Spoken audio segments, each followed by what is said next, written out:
when they are consuming your minds and your thoughts and your dreams, from the angels to the demons and to the mysteries unseen, there is no need to worry. There is no need for dread. It's just time to discuss the thing at the foot of the bed.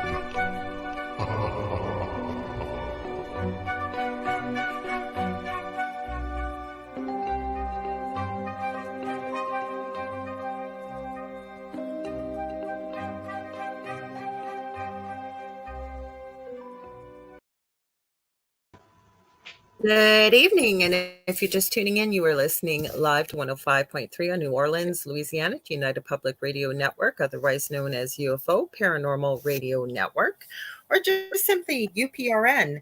And you are listening to The Thing at the Foot of the Bed. I'm one of your co-hosts, Lorilei Potvin.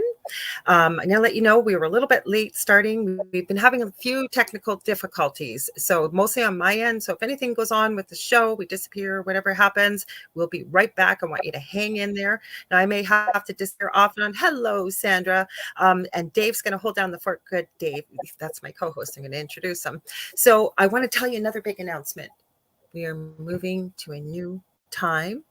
And we're not moving again after this, I promise. It's going to help even more with more friends joining us live tonight, or like tonight.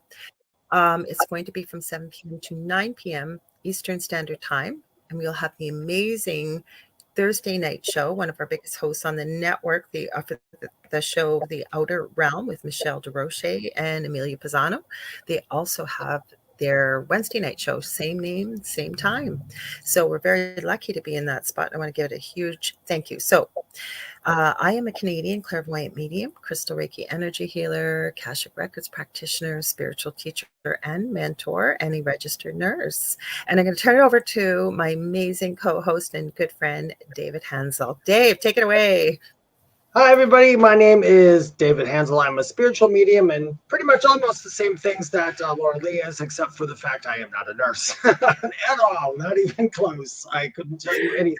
I couldn't tell you how to fix a hangnail. That's just the way that goes.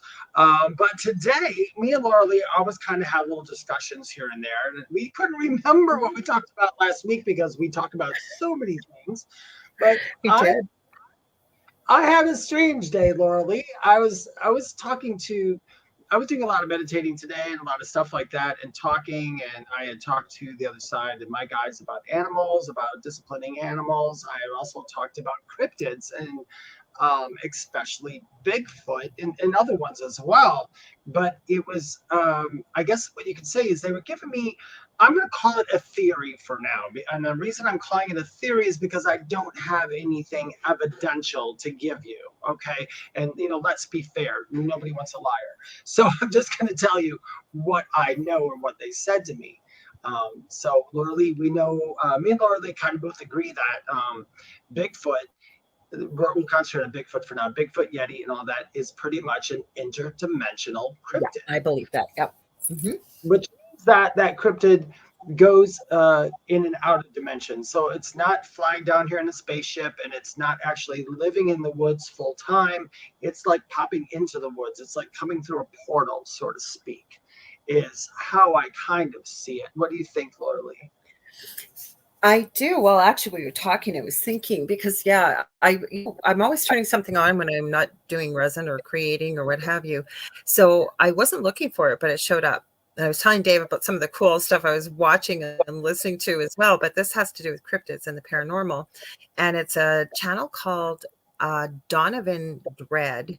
And I don't know. I think they're related and might be married. I don't think they're brother and sister, but her channel is Lilith Dread. And what they do is they read people's stories of the strange, unusual things they encounter, like Bigfoot, like aliens, like Dogman, like Mothman, like all of these things. Now, usually what it is, it's a 2-hour, because it seems like they do, especially Donovan does like about an 18-minute clip, and it's a voiceover with a lot of B-roll. For those of you that don't know what B-roll is, it is just filler in the background, so you're not looking at a black screen. So they put them all together, but I notice in some of the shorter clips he actually features some of the pictures. But with Bigfoot, yes, it seems like Bigfoot just appears and then it doesn't appear. And it always seems, I've almost come to expect this. I'll say I'm stealing this saying from one of my favorite YouTubers, Nuke's Top 5. And they end up, the videos are always kind of blurry or potato quality, as he calls them. And, it's kind of hard to see. And I think it's because they're interdimensional. I think they choose to be around let people see them, and then they're gone. And it seems like that, doesn't it? Right? Like they just blink and then it seems like they're gone. Mm-hmm. It does. It seems like that, actually, not just with the Bigfoots and other cryptids, but I hello, know. Jane. Greetings back Hi, to Central. Jay. Not just the cryptids, but also any other life forms, as far as extraterrestrials, etc. They're not always coming from someplace. They're coming from a dimension. Now, I was talking to my guides, and you can let me know how you feel about this and add to it. So I was asking them about Bigfoot and concentrating and listening. And so this is something I know. So as we are going through our lives, we're literally always switching dimensions. So let's say I say, I want to have this certain job all the time, and that's always in my mind, and I'm going to have that job, and I'm always thinking about that job. And as I'm going, I'm actually switching dimensions to get closer to the dimension, or the earth dimension, where I'm actually in that job, because everything we want and we think about is actually happening. We just have to slide over dimensions to get to it. Well, I think that they were telling me that Bigfoot, let's say, or most of the Yetis and all that, actually did originate on Earth at some point. Maybe didn't originate here, but they lived here and were a species here, and they're the higher species here. So most of the Bigfoot now have always are very intelligent. They're actually more intelligent than we are in a different way. We might have some technology things, but they have other things. Now, there is a dimension where it is all Bigfoot, where Bigfoot would be the ruler, or have dominion like humans do on this planet. So they've learned how to travel dimensions, so they can come visit this dimension where we're the rulers and observe us back and forth. So I think that's what Bigfoot is literally doing, is observing herself. I haven't done enough research to find out, but I mean, how many deer carcasses or animal carcasses have they found where they know that a Bigfoot ate it? Because if they knew that, they could take something, DNA, from that carcass or that animal and get a little bit more proof, but nobody's doing that. And that maybe that's because they're not eating that. They're not eating animals. They don't come here to eat an animal. They come here strictly to observe. And I think they're quite curious. It might be why the rock's throwing. It might just be too a way they're communicating. Their hello might be throwing a rock at you. If all we know, hi Lorilei, whoa, throw rock. No, okay. So I got a question for you though, because you hear other people's stories, and I have to admit, when you start thinking logically and critically, like you, I have heard certain people, depending on the color of the fur, the supposed Sasquatch or Bigfoot, that there's a family of them. There's been people complaining. I've seen stories of their Bigfoot terrorizing them, living out in the country. Now, the cameras always seem to be strategically placed, but there have been people claiming of this, and you can see their doorbell camera or security camera footage. Now, again, potato quality, kind of blurry, kind of not too clear to see. But where I have, so I was looking up the channel, and then I was looking up this thing that went viral. It's off of TikTok with apparently this alien that appeared on a porch in Port Huron, which is in southern Ontario, on a Ring doorbell cam. That's what I was looking. You guys see me looking down, and I was looking for the YouTube channel. I think it's called How to Hunt, if my memory serves. I was typing away here, but I think it's called How to Hunt. He is Canadian. Now, I'm going to just throw this out here. I don't know if I believe him or not, but he claims that people, again, send in their stories of the strange, the unusual, mainly cryptids, mainly with Bigfoot. And he has had people write and say, because that's been my big thing, why we've never found a body of Bigfoot. Like, why have we never found anything like that. But they've got their young here, it looks like, and we've never found a dwelling, but we see these trees and bent a certain way, and the calls and the whoops, or like you said, throwing of rocks and what have you. Yes, it could very well be an attempt at communication. But where I was going with this was, he has people that have sent in pictures. Now, he doesn't show them. He just does a voiceover. But he says they've accidentally shot Bigfoot. And so when they call law enforcement and what have you, now this is something this guy said on his channel. He is Canadian, by the way, as well. I think he's in British Columbia, which is prime area for Bigfoot sightings, just like where I live in northwestern Ontario.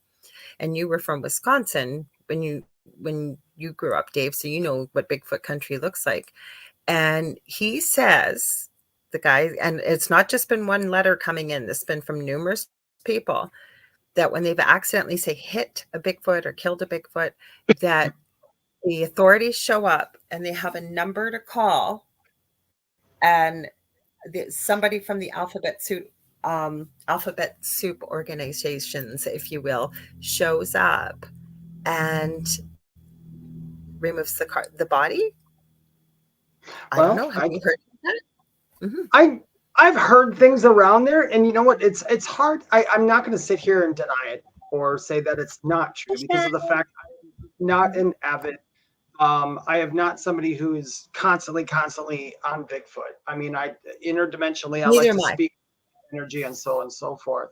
But I suppose just like everybody else, there's always a polar opposite of something. So we could have humans. We have humans who aren't that great. We have some humans out there who would rather kill the Bigfoot to study it. And then we have other humans out there that says, no, don't kill it, capture it, or try to speak to it, or do something to get the information.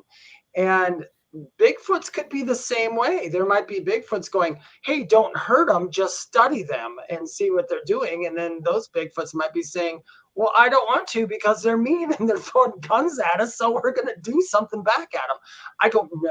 I mean, it might sound far-fetched. I know this might sound weird to some people, but I truly believe that this cryptid does exist. I know. Oh, yeah, absolutely. Mm-hmm. Yeah. And so, but it's just us. All we can really do, I suppose, is just kind of guess, make a somewhat educated guess as to what's actually happening. But I thought it was pretty cool when they told me that they are dimensionally coming from their dimension into ours, and they actually live on a dimension that's like Earth too as well. So they have the trees and stuff, and they're coming over. As far as the houses go, maybe they have sleepovers. I mean, maybe they stay here. Or maybe they're underground. I never considered that, Dave. Like maybe they're underground, like you just said. Sorry, I'm grabbing a pen. So maybe someplace else. Maybe some of them are in a place that's not so sustainable for them now, so they're coming back here again. We don't know. All we know is that there's hundreds and hundreds of thousands of people all over the world who have these sightings. And I know that we only, quote unquote, have the footprints, but I think there is something to when a lot of people who've never met say the same things about something without any prior knowledge to it. That's pretty much, to me, is kind of evidential. It's almost like, even like Dolores Cannon, I mean, are those people who put people into hypnosis who talk about all these things going on. So many people have the same experience who don't know each other, and they're saying it. So it kind of gives a little bit more validity to the story. I hear you. I was looking this up. I've been looking at some strange stuff this week. So I don't ever look at stuff like this. I'm still on the fence about this. I'm looking for the name of it, because some of these things I told you about briefly in a voice message. Now, this kept coming up in my feed, on my YouTube feed. Was not looking for it. I'm just trying to find it. Here we go. I think, yeah, it's her. So there was this channel that kept coming up by Dani Henderson. Dani is Dani, and she appears to be British. And what this says, this was posted 3 days ago, so it's on YouTube. And the name of the episode is called "Rescuer of Children," off planet therapist, Melanie Charret, says reports with Elena Denan and Danny Henderson. So at first I'm listening to this, and then there's a few things that started catching me. Now, the interesting part is if you don't speak French, it's a bit frustrating because as she says it, Melanie, only speaks French, and the third woman helps translate with a heavy French accent. Well, the host, who's British, asks the questions. Now, it was fascinating, and the reason I'm bringing it up because it kind of works this into some strange and unusual stuff. So Melanie and her husband apparently, and she was talking about, she didn't know what a shuttle was. I forget what they called it, but they're on board this huge ship, and she was talking about humans are being abducted, and got into a bit of her story, and she got very emotional. And I believe when she was 4 years old, and she was talking about what's on the moon. I didn't tell you all this stuff before. I didn't have time to tell you all this stuff. And she apparently was abducted, Melanie, as a little girl. And she, I guess, was put on the moon as a slave to work, she said. I know it's going to sound strange, guys, but that's why it's called the thing at the foot of the bed. We talk about the strange, unusual. Anyways, she was rescued. And she also talked about, please forgive me because I'm going to get it wrong, about the type of soul or being, I guess she is. I'm seeing if the words are in here. But anyways, I guess before she came into this particular lifetime, there are certain souls that come down, and she called it, they fractalize, if you will, and they put a piece in each one, but they're from intergalactic beings. The whole reason why I'm mentioning this is she was talking about things like when she was rescued, like she had been 4 years old, and they had the technology, now just putting it out there, weird, strange, okay, that they could age regress her back to 4 years of age. But when she woke up in the morning, it was like she had been gone overnight. She just went to bed. Her parents had no idea what happened to her. So she gets into all of this stuff. But what really freaked me out, because sometimes you wonder about these interdimensional beings. I know it was a long story. Sorry, guys. Long story, but she was talking about sort of what you said about human beings being mean. And she said they have run into half human, half animal. There was one in particular that was porcupine, half human, because I guess, like, it's quite a story. Look it up yourself. I'm not doing it justice. It's very fascinating. Now, I can't say I necessarily believe it, but it was interesting to hear somebody's perspective. I believe she believes she's telling the truth. And I guess this is the first time she's ever come up with her story about this and the work that they do. And I had a lot of questions. Well, how do you know where to find these kids that need to be rescued, apparently out in the galaxy, and they're all different races? And so she, like I said, it's a really fascinating story. So if you can put up with the translation a little bit, I speak French, so I could understand, but fascinating story. But my whole point is, most of these, say, hybrid, half human, half whatever, don't want to come here because they said the same thing. They keep hearing about how mean humans are and the awful things they do. And could we argue? And I'm sorry I was so long about it, but I think it's important to mention this because I think we're mean. Not everybody, but imagine how we look to other races that are more evolved, or like Bigfoot, or what have you, because Oh they yeah. know. Mhm. No, absolutely. I agree because I mean, to some, not just Bigfoot, any other cryptids or Yeah. ETs, who see us for the first time or experience what we're doing, human beings are fascinating to them because of the fact that so many of us are Mhm. on the mean spectrum. We come in here with this veil of forgetfulness. We forget that all these things exist. Some people refuse to remember it, which is fine. It's their path.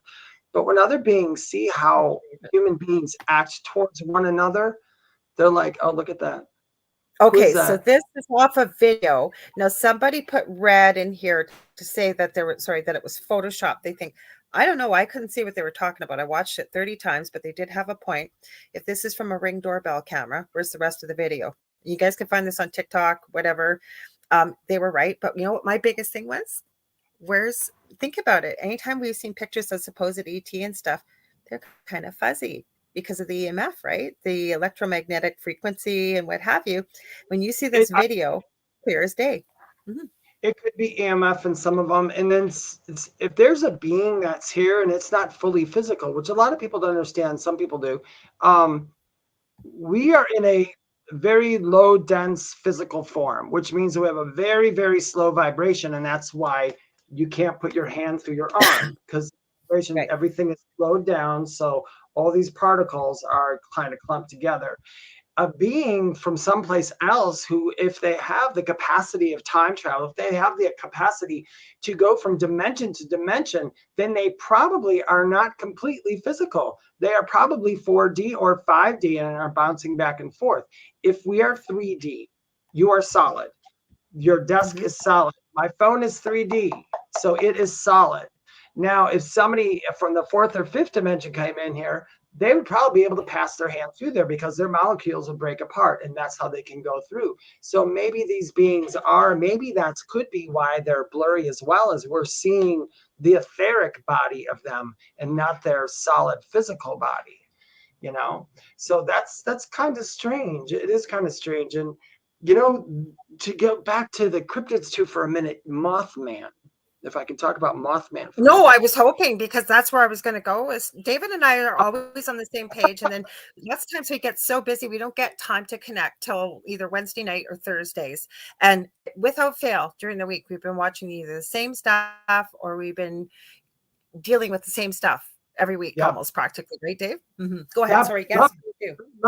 Now, I had asked my guides about Mothman, and this is what they told me. You believe it, don't believe it, it's totally up to you. And like I said, I can't validate it because I have nothing to base it off of except for what I've heard. But I've heard them say this to me over and over, even as a child, especially Mothman. Now, Mothman, a lot of you know who he is, but he's in Ohio quite a bit. That's where the big things of the bridge came down. But the Mothman Prophecies, the movie. Mothman, they say, is somebody who is, they kind of like, when you see Mothman, that means there's going to be some kind of death or destruction afterwards. Now, I had asked my guides about that. I'm like, make it make sense, my friends, make it make sense. And they didn't know how to do it, but they did mention this. Mothman is another, it's an ET. It literally, Mothman is an ET. It comes from another world, and it's another thing that I think comes through portals here, and that's why we don't see it. Mothman is also that species, I guess if we want to call it that. That species is highly, highly intuitive. It's kind of like when you guys might hear a medium sometimes say they can predict death, which we really can't, but you can predict something. Well, Mothman actually can predict a lot of things. And I think that when Mothman comes here, I don't know if they don't tell me that Mothman's doing it to be mean. It's literally just a being who comes in here, sees how the world is, knows something's going to happen. And their energy is so strong that we kind of psychically pick up on it as well from their psychic thing. And they're just like, like they show up by the bridge, and then all of a sudden a lot of people go, okay, Mothman was by the bridge. Most likely the bridge is going to fall. Some people might be saying that because of lore, because that's what they think would happen. Or some people might be saying it because they're actually picking up and their mind is connecting to the mind of Mothman, and maybe they're seeing it as well. So I think Mothman, I think is understood. I think Mothman could almost be seen as a good omen because it's giving you the heads up. But of course, human beings, we always want to go to fear. So the first thing we're going to say is this being who is stranger than us, hardly around, and is a mystery, is probably just up to no good, because that's how human beings think, unfortunately.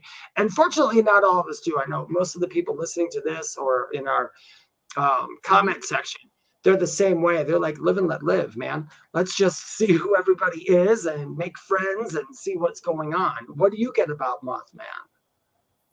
Okay. Well, one thing I was going to share before that, and then I know Shannon asked a question. I knew I'd seen that name. Yes, we've heard about it. I am sure Dave has too once we talk about it. She asked about the Dyatlov Pass incident. But with Mothman, and with what I get from Spirit, and I've heard it many times over the years, we are a young race.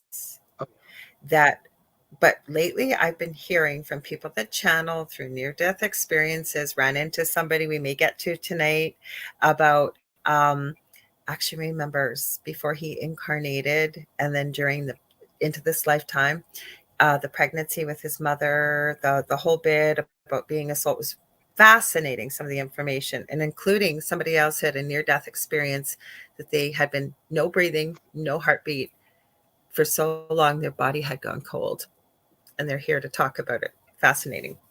Anyways, they keep saying that humans are a young race. And the reason I bring these guys up, one of them was mentioning, that we really don't need to have any fear.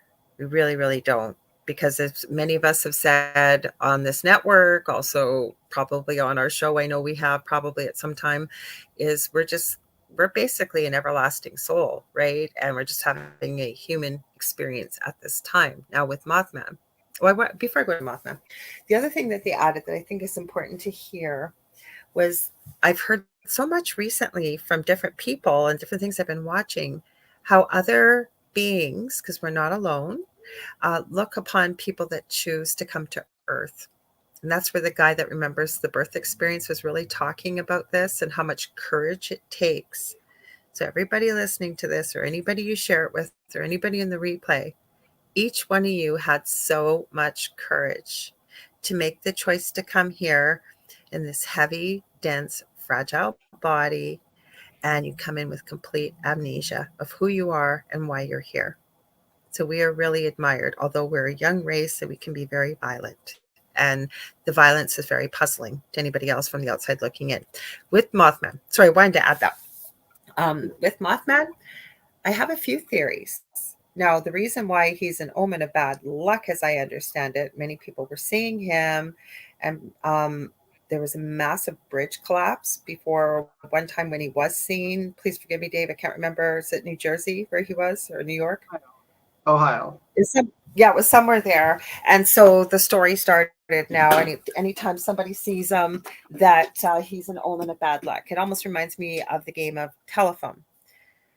I have considered a couple of theories with Mothman, because depending on who sees him, again, back in Donovan Dread, we hear lots of stories about what sounds like Mothman. Nobody's ever reported being hurt by these beings, by the way, either. Dogman, Mothman, very scary, very terrifying. But I haven't, mind you, they could just be censoring too, right? You never know. They maybe are putting those stories in there. But Mothman, I've gone between, was he an experiment? We have, I'll spell it because I don't know if it'll make our friends at YouTube happy or not, but M as in mouse, M as in Michael, O, N as in Nancy, T as in Tom, A-U-K. They've had quite a bit of an experimentation going on there. Apparently the TV series Stranger Things is based on what went on there. So is he an experiment? Because people, depending on who reports it, he looks like he's got the body of a man, or half man, and then the giant wings, and then the eyes, and then sometimes people just see a shadow. Is he a tulpa? Like, meaning that there's a collective energy there that people believe in this, and so many people have seen that it continues to live on? Or is he interdimensional? He or she, I should say. We don't know if he's he or she. We don't know the gender of Mothman he's called, but I went, Mothwoman. I went to Just Prettier Wings. She had a lot prettier wings. I went to that. I went to Ohio where the bridge was. We went to the Mothman Museum where they filmed the movies, and I saw the clips. And I went on the bridge that was right next to the bridge. That's where it was, in Ohio. You're right, Dave. Thank you. It was. And we went there. And the saddest thing was, I think I said on one of our shows too, we went to one of the Mothman museums, and I was talking to the person at the museum about Mothman, and they were getting ready to have their, I guess every year they have this Mothman celebration. They use it as a celebration, kind of like a con or whatever. And the people who lived in the town some of them were so ignorant about it. They're like, oh yeah, people come here and they bother us, and this isn't real and this isn't true. I don't know if they say that because they don't want all these people there or what. I guess that's neither here nor there. I guess the thing about Mothman is, like you said, I mean, there's nobody's come out and said Mothman killed my brother, or took him away. Nobody's ever said that. Mothman literally just shows up right before a terrible event or something happens. Mothman seems, I guess, from the movie too, it's almost like the butterfly effect, where it seems time changes when Mothman's around. I think if that's the case, the reason the time seems to change when Mothman is around is because Mothman comes in through a dimension, and maybe dimensionally that changes a lot of stuff here. I don't know. That's just theoretical. But like I said, I think Mothman is, it doesn't always have to, maybe he's not a bad omen. It all depends on how we look at it, I guess, because there's two ways to perceive it. He shows up and something bad happens. So he could be an omen that caused it, or he shows up maybe to try to say, hey, this is going to happen, do something. And there's that end. It's really hard to say. I don't know. I would love to do more research on Mothman, although there's more sightings of Bigfoot and Dogman than there are Mothman, but that could be too, because tulpa-wise, no one's concentrating on it. Well, hang on, I'm gonna back up a bit there, because I love what you said there, because you know what, you're right. I think it's the way we perceive things, because people could be saying it's an omen, but what if it's a good thing? Like Mothman shows up to give you future warning of something impending. Take care, take heed, be careful. Right? Instead of looking at it like, oh my God, it's an omen, right? I think it's all about perception. But there's a series on YouTube, again, was not looking for this. It kept showing up and showing up and showing up in my feed on YouTube. And I was like, what is this? And I believe it's a reality TV show. It's not reality TV. Sorry. It's an independent filmmaker. And I forget what his connections were. And I want to say Kentucky. I could be wrong, because I think there was a little bit of mixing in with Ohio, and it's following this one family. And they believe that the daughter, you watch her get baptized in the water. And again, did they add special effects? They might have, but you'd have to watch it to see what I'm talking about, because it's not like they had a big budget. You could see from watching it. Yeah. But there's a lot of stuff involved with Mothman, or possibly Mothman, and all these birds around. It's a fascinating story. There's a pastor involved with this, and I know some people that have been on here before. I think I've mentioned it once, or it might have been I forgot to mention I'm the host on the Angel Rock too on Monday nights here, same time, 6 to 8 p.m. Forgot to say that. Sorry, guys. So it could have been on the Angel Rock, but it was a really fascinating series. It was about 9 weeks long. And then a lot of bad things kept happening to people. Now, were a lot of bad things happening to people because of their perception, or they were expecting it?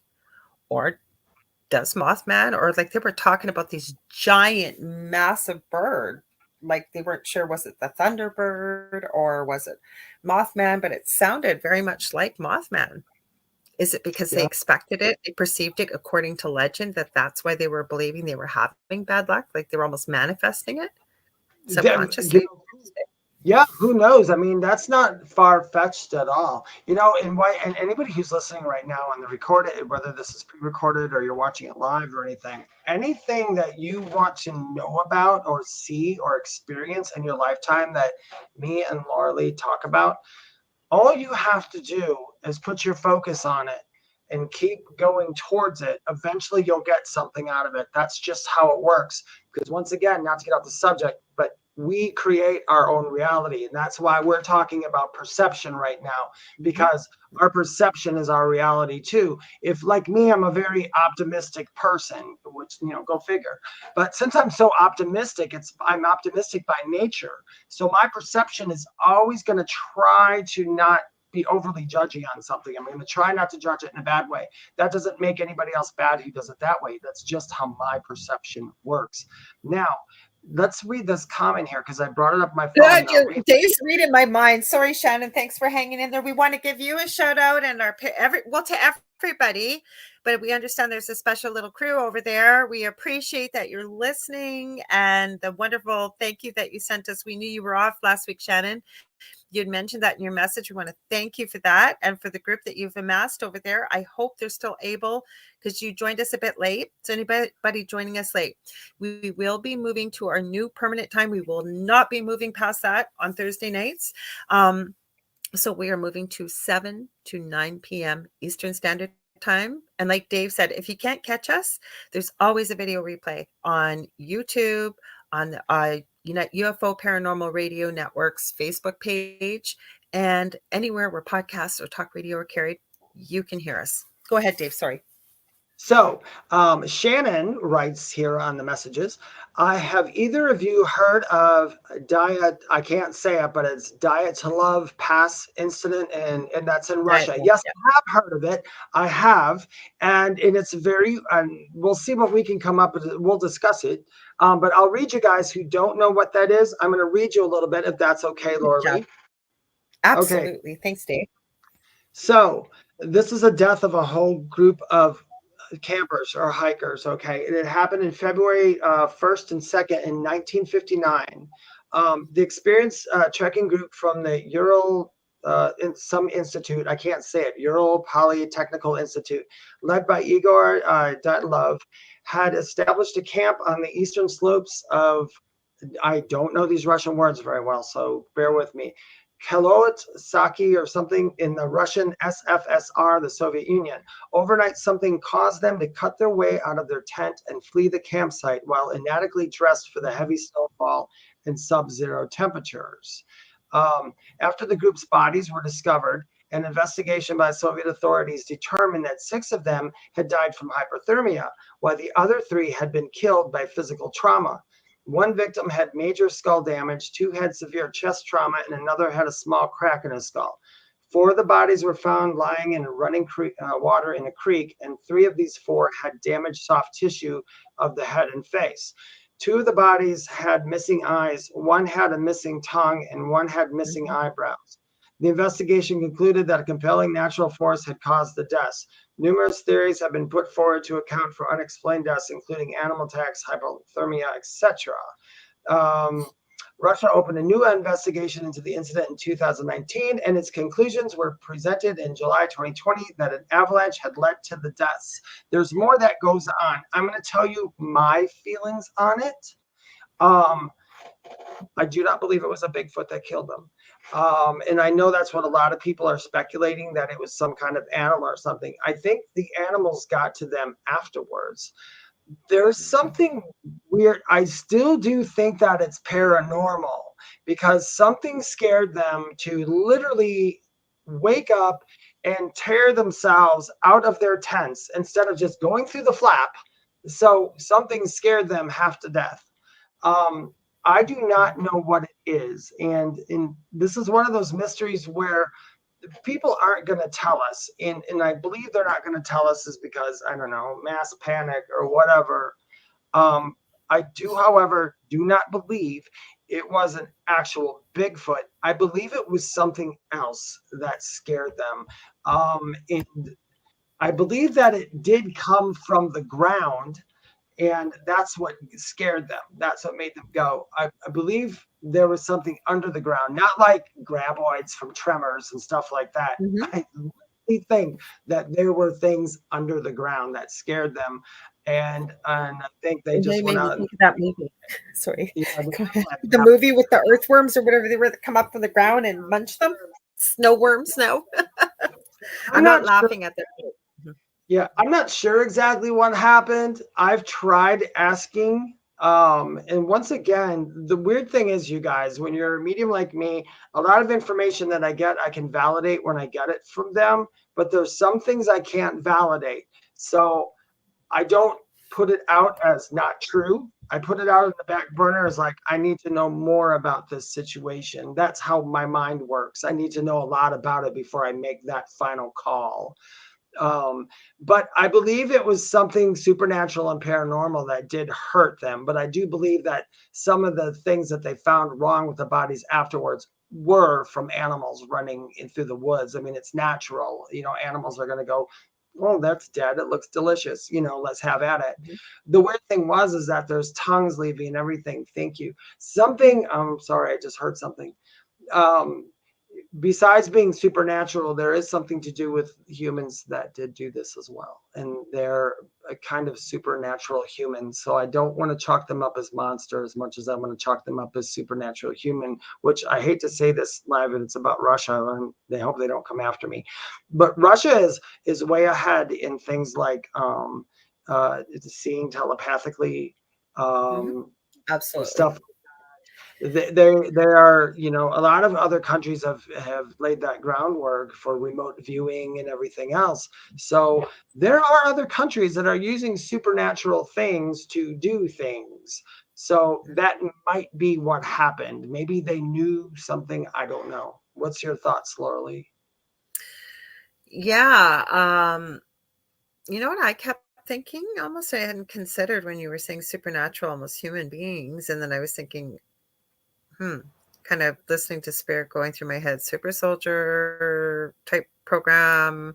Was it like DEW, I think direct you just energy hit it. weapon? What? You just hit it. That's, yeah.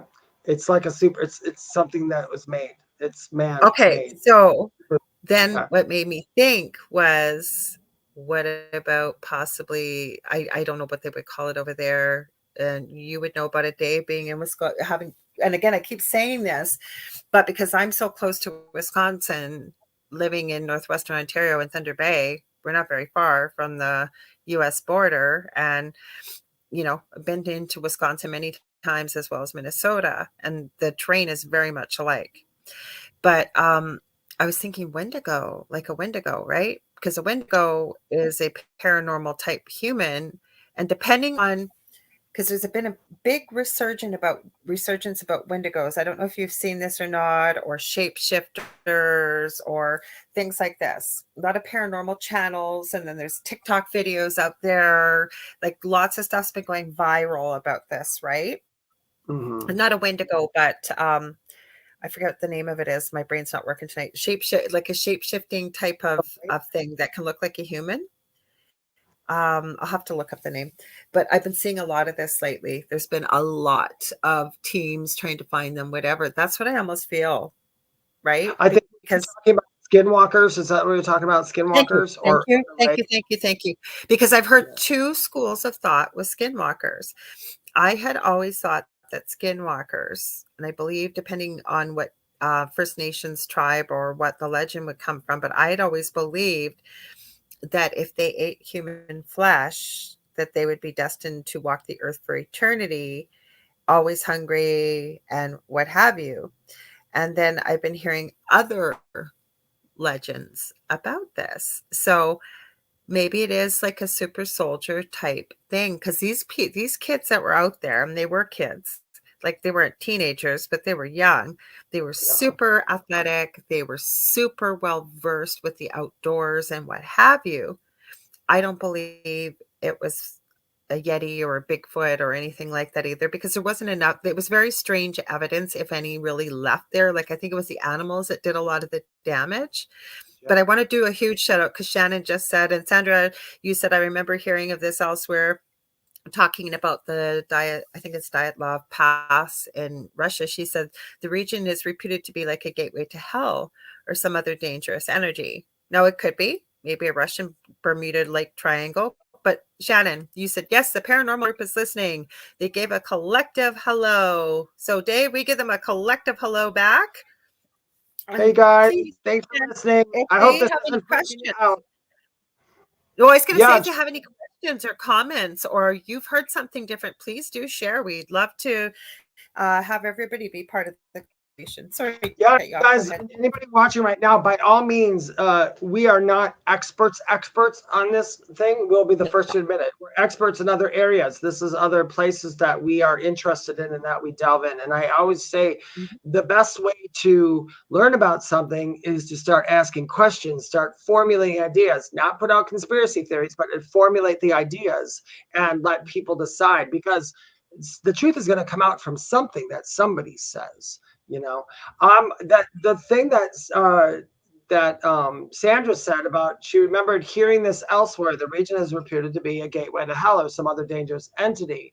And to put that in other terms, which is not that you're wrong term, Sandra, but to put it in other terms, it could be a portal that goes to lower dimensions. So in lower dimensions, which I do know about, that's where things that have a vibration that doesn't match going like to heaven or whatever you want to call it, the other side, have to go. So it's like every scream ever made, every bad idea, every monster you imagined in your head, and all that has to exist at some point. So it exists at one of the 7 lower levels.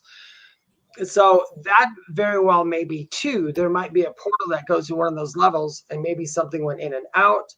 I don't know. I mean, I don't know if we'll ever know who, except for asking them personally what happened.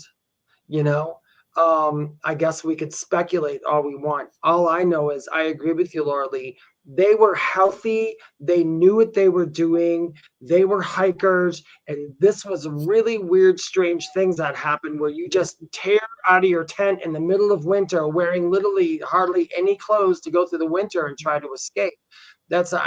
Most of us would like grab a handbag or something before we left there, did something, to run, or, threw your beanie or did something, but they didn't do anything. They left quickly, Mm-hmm. They did. And like I said, there was just too many strange things about it. Thanks for bringing that up, Shannon, because it was, I knew I'd seen that name. And I saw you were taking a look too, Dave. That sounded familiar. As soon as I saw what it was, I went, oh gosh, yes, I've seen documentaries on it. And so do you mind if I ask you about this, Dave? And thank you for giving me the name of it. Mine just went blank. I kept hearing Wendigo, Wendigo, Wendigo, but Skinwalker. Now, depending on what you watch, but I know over on TikTok, there have been crazy videos about the supposed Skinwalker.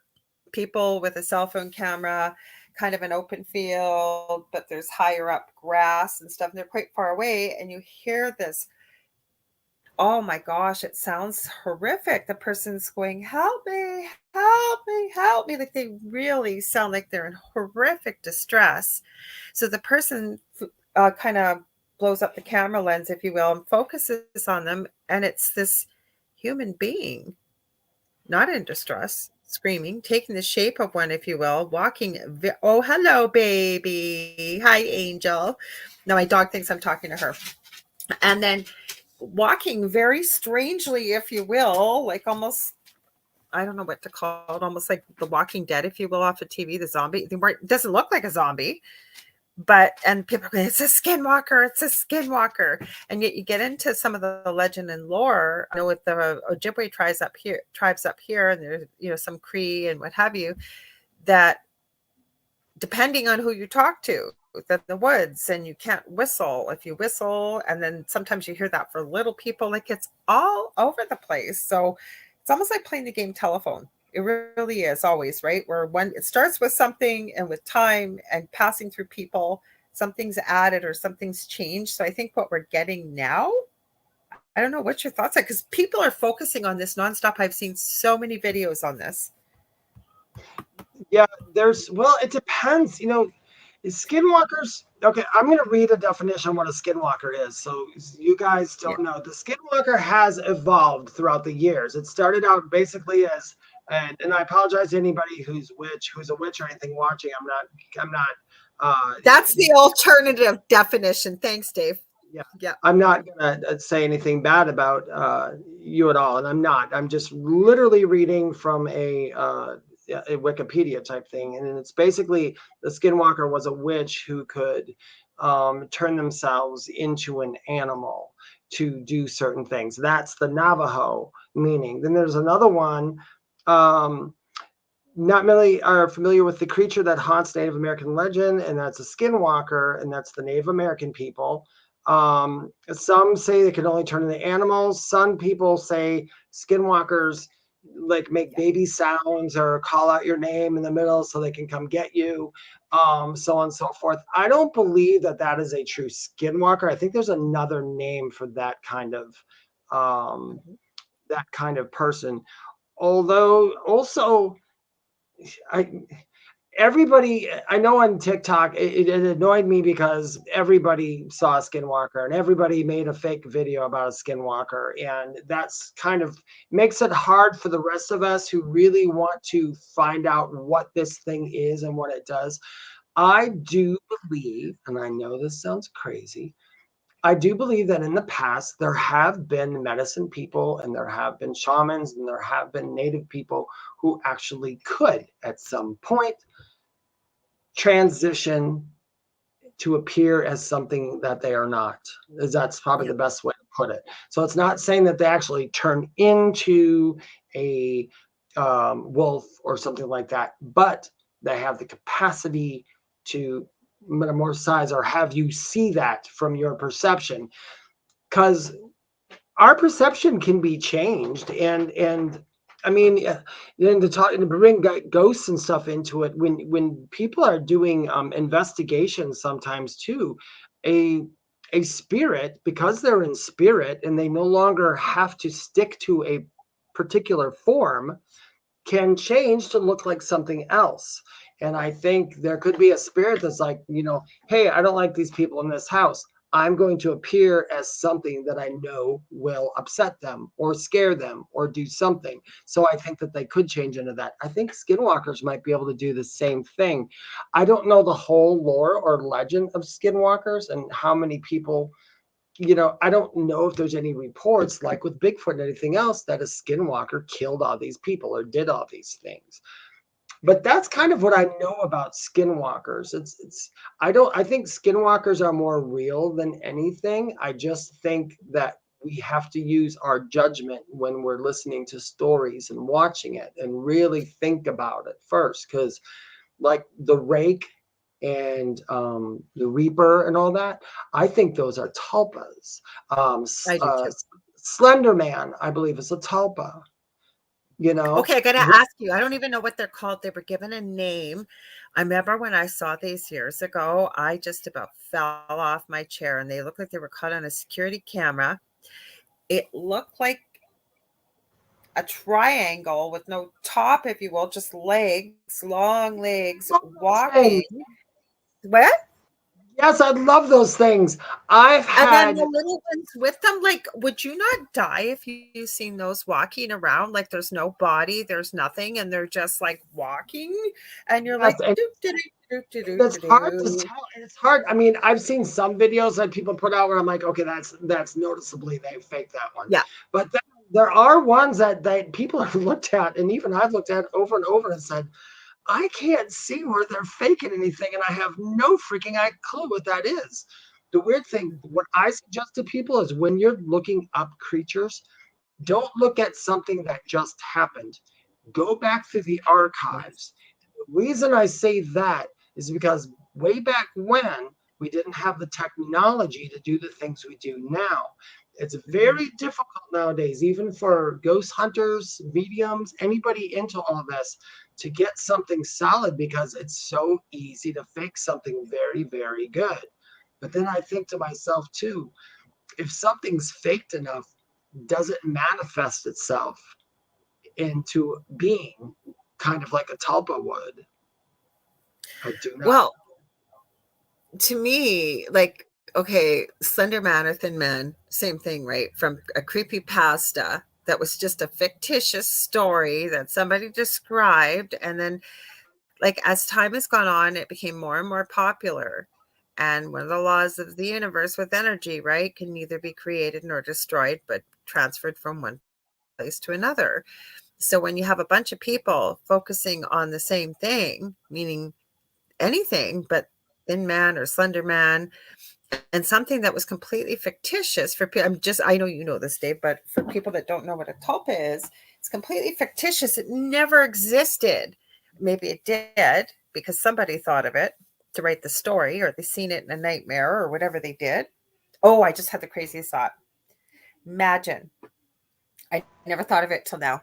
Somebody has a nightmare, right? And they see Thin Man, Slender Man. I've heard both names, right? In their dream, the nightmare. So they decide they're going to write a creepy story about it, and they're going to describe him. And heck, they might even with the description get their friend to draw it, for example. What if this entity was waiting in the lower astral realms, always did exist, and was waiting for this to happen, and then got a bunch of people as it became more and more popular to manifest it, right? A collection of belief of energy of thin man, slender man, and that's how he came to be. Would we still call that a tulpa? I guess so, Well, eh? well, that's hard to say. I understand what you mean. I guess if there's a energy that's in the lower levels, let's say it's an energy, it has no form. It's just some kind Yeah. of negative energy, which means if it's a negative energy, basically all it means is it's devoid of love. And if something's devoid of love, the opposite of love is fear. So that energy is filled with that fear. Now, if we on this earth then always think enough people think of a certain creature, person, anything, and we're always writing books, like you said, and doing that, that maybe I'm saying that lower level entity can take advantage of that body that we have created with our minds and inhabit it. Does that make sense? That's That not could quite a too. tulpa, but it could. It's almost like Frankenstein's monster. Like we're putting together a monster in our head, but there is a soul that matches the energy of the monster that we're creating in our head. And it says, oh, perfect match. Boop, boop, boop. Here I am. I'm on Yeah. Earth. I'm real. But a tulpa is basically, there's a story about a tulpa. There's a woman. She was studying spiritualism and everything, and she was in like this camp, like out camp, and it was in one of the and it wasn't Africa, but it was one of those countries around there. And they had this camp of probably about like 20, 30 people. They were investigating stuff in the woods and indigenous tribes. And there was a woman who she decided she was going to try to, because she heard about tulpas from the tribes. So she decided she wanted to create a tulpa. So she started writing down all these things about a little priest, a little short priest, about like 5'6", 5'7", looked like a monk, was bald, had the haircut. She said everything about it. She concentrated on it. She gave it a name. She gave it everything. And it's funny that the name of the tulpa was Dave Neal's, which is funny because my name is David Neal. It was David Neal or something like that was the name of the tulpa, the little monk. She kept creating this in her head. And it wasn't until some people came by to her one day and said, who is that little monk running around the village? And she's like, what little monk? She didn't realize it. And they're like, they've had sightings of this little monk. She had thought about it so hard and put so much work in it that it appeared. It appeared in other people's mindset. We have to agree on what to see. So all of us are on this earth right now. We have all collectively agreed that there's a Canada. We've collectively agreed there's a United States, there's mountains, there's the Leaning Tower of Pisa, that there's a Great Wall of China. We've all agreed to see these things. Therefore, they exist. Now there are people who never heard of those things. So in their minds, they don't exist. Okay. So tulpas are the same way. If enough people are all thinking about the same thing, maybe it becomes collectively something we all agree to start seeing. But I think maybe that could be like some of those energies we talked about. Maybe we create the shell, and maybe an entity can, for lack of a better word, possess it. Okay. Yeah, I would definitely. Jane, we're getting to your comment. Don't worry. No, I agree with you, Dave. Like so many things, like we're just talking about, like we never talked about this before we went on air, but these are the kind of conversations Dave and I have and have had over the years. That's why I said we should do a show because we do have these kind of conversations, right? But I think it's important to have conversations like this about anything because really, right? What's that? I said knowledge is power.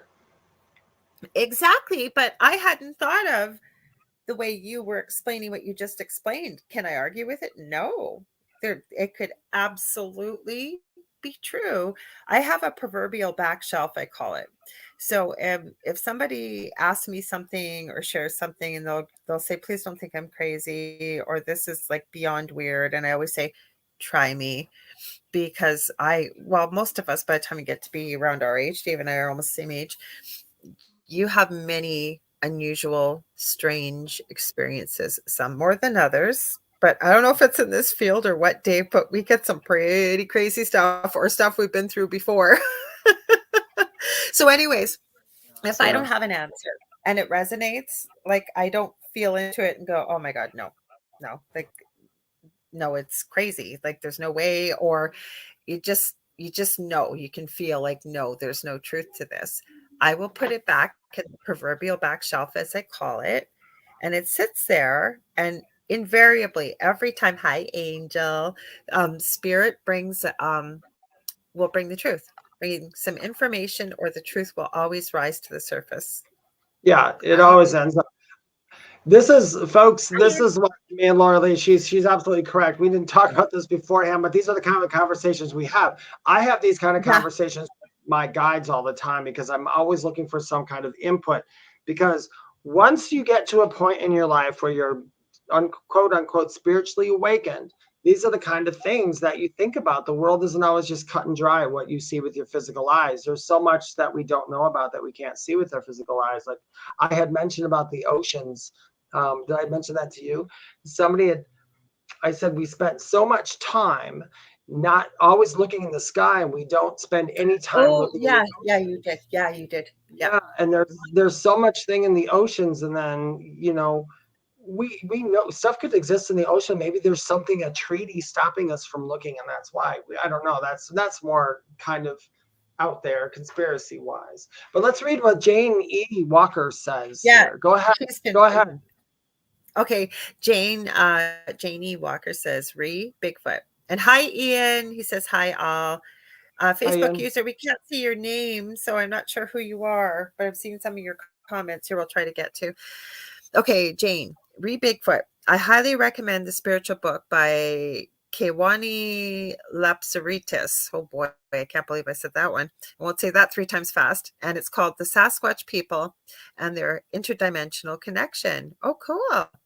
There's an animal communicator mentioned in this book, Kathleen Jones, who lives in Oregon and has been in communication with Bigfoot for years.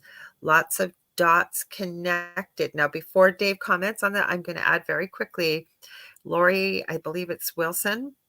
I've mentioned it before. She does remote viewing. She had no interest in Bigfoot in any way, shape, or form. And there's somebody by the name of Connie Willis that does a podcast, I believe. I think she might go on Coast to Coast AM now. Anyways, years ago, she got Lori, who has an 87% accuracy rate, and Lori had no interest in Bigfoot. It was Connie who had asked her to do this. She remote viewed, I believe she referred to him as like a grandfather type Bigfoot, and she was astounded. Like she drew pictures and stuff of it. Lori did, and like she said, I commented on the smell because she'd written down everything, obviously, kind of like a story from her experience.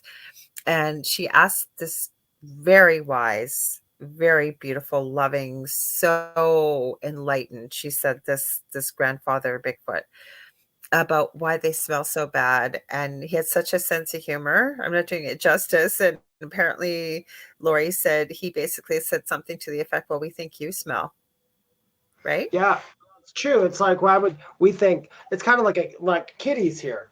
Like kitties will Yeah. have a tuna breath. They'll be like, ew, that smells. But yeah, the cat will Yeah. walk up to another cat and put their nose in there on the other one's butt, and it doesn't bother them at Yeah. all. So it is subjective. It's however, once again, perception.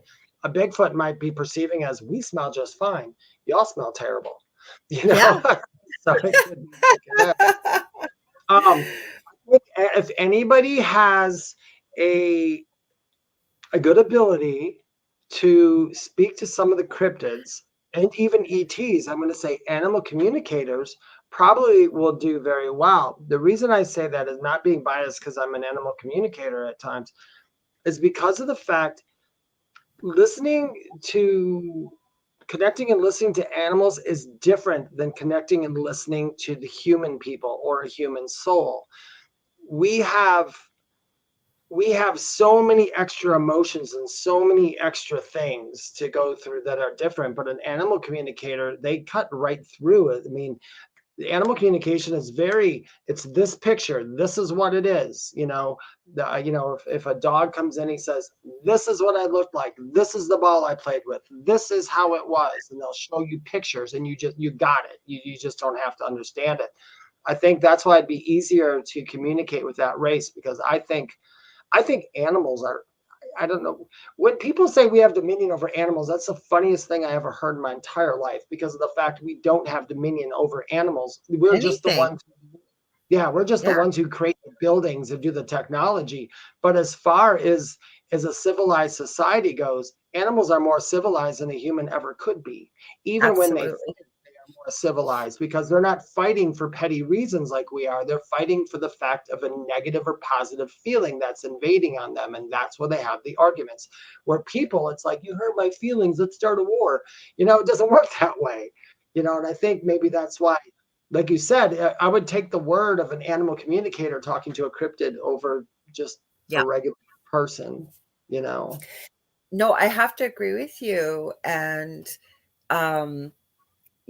what we find too, like I mentioned earlier in the show, and Ian, if you've got any questions as well, and please let us know, because it's just coming up as Facebook user. It says, it is true, I seem to be doing this on a daily basis. I believe you're referring to Bigfoot and many of the cryptids we're talking about and unexplained things. So please feel free. If you let us know what your name is, we'll call you by name, but it just says Facebook user.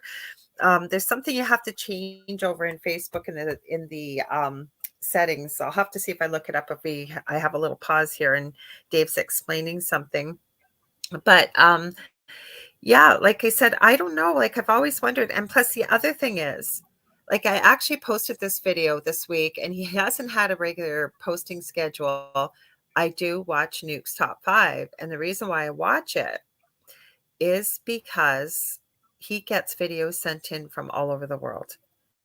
And he lives over, I believe, in Norway. I think he's North American, though, from his voice, but he doesn't show his face. He doesn't tell his real name or anything like that. And he always says, is it all an elaborate hoax? You decide. I have seen him debunk a few videos too.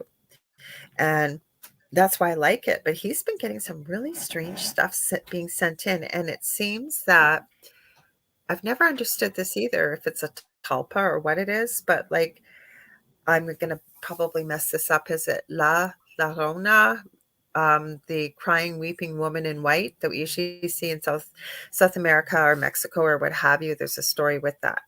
It seems over in Japan, without fail, if they're going to see something creepy, whether it's ghostly, whatever's caught on camera, it always looks like the girl from I don't watch horror movies, but I've seen the picture of the girl from The Ring with the long black draped over hair, the white dress, the whole bit.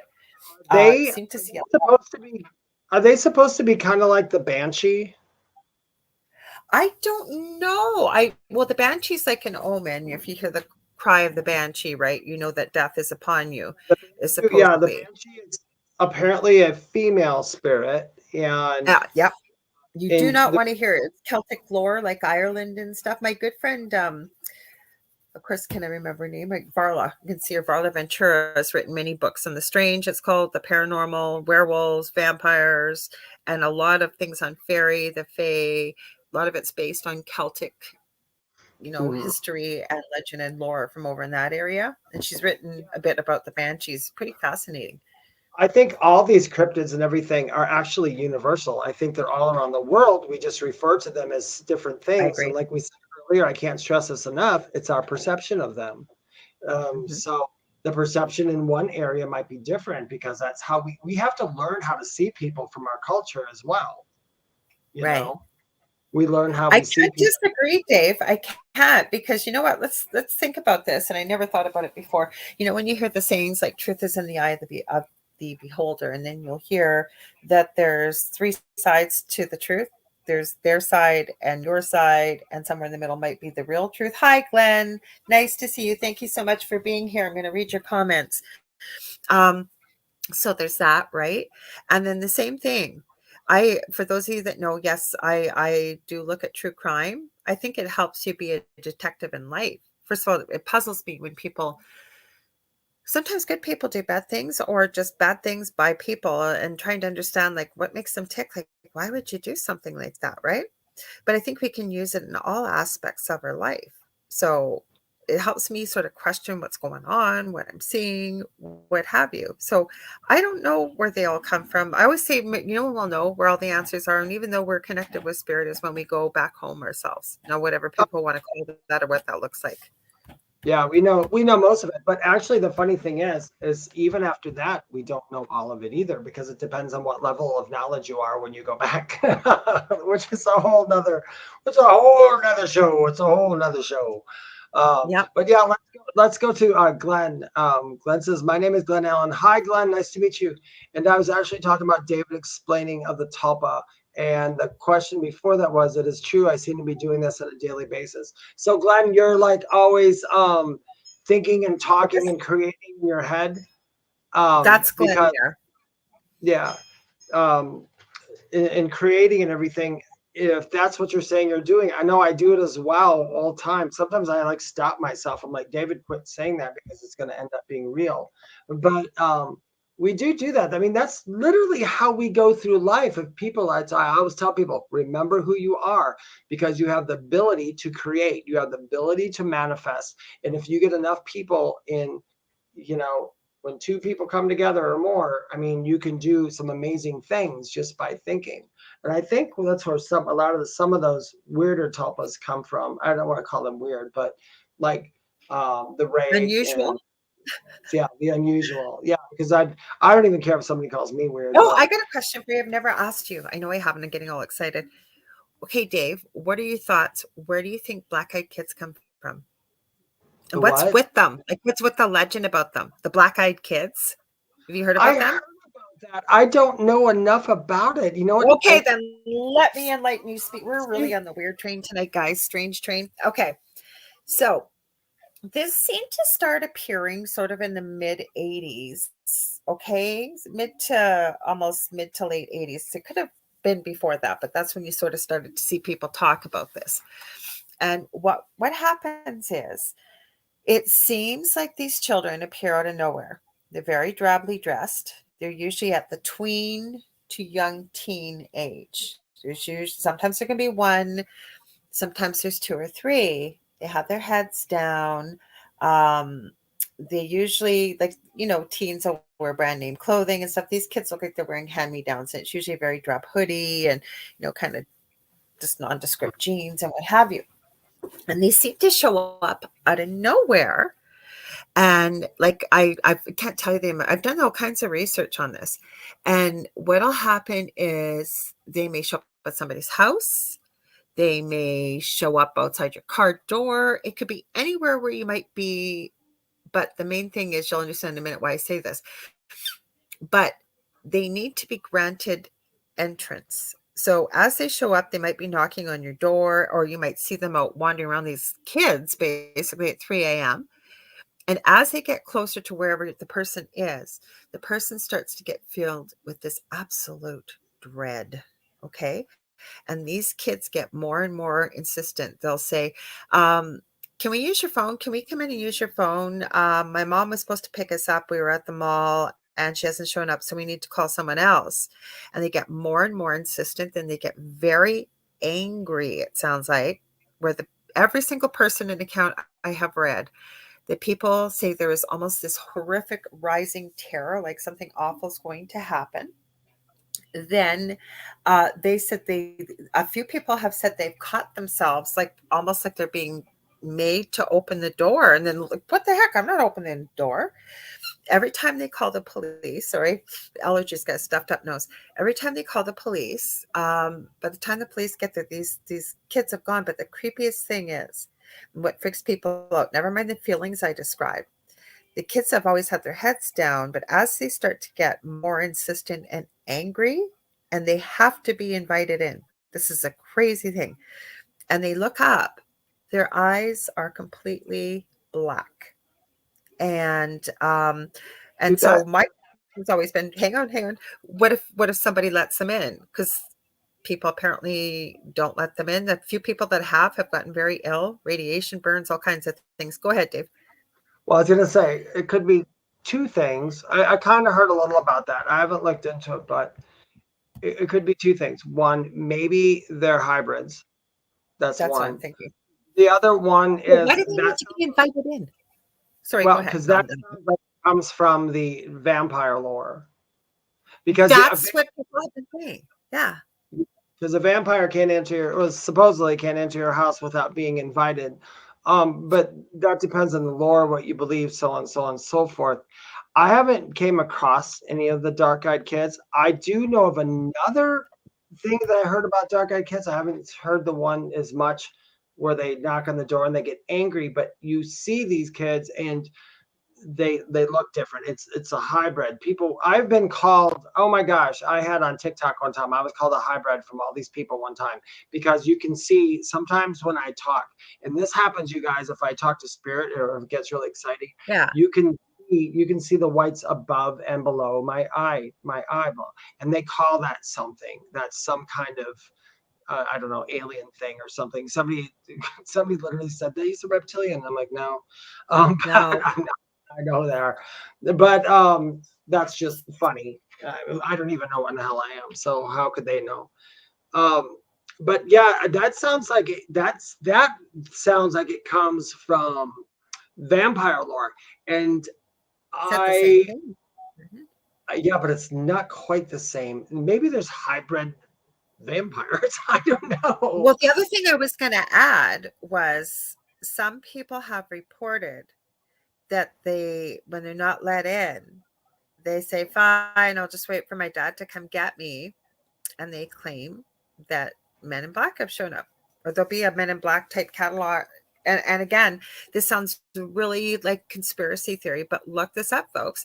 As well as there is not quite as frequent. When I was on my previous network, we've done quite a few shows on this and looked into it. There's also reports of white-eyed kids, not nearly with the frequency of black-eyed. Like, why does it always induce that feeling of fear and dread and what have you? Because I always ask, okay, so what happens if you let them in? And then, That could like, be a human, I mean, to be all and fair to those beings, if they perchance would be real, to be fair to those beings, um, we got to remember this, Lorilei. A lot of people aren't like us, and they haven't gone through the experiences we have, and they just pretty much, yeah, their consists of waking up, going to work, and the weirdest thing that happened is a hot dog vendor ran out of ketchup.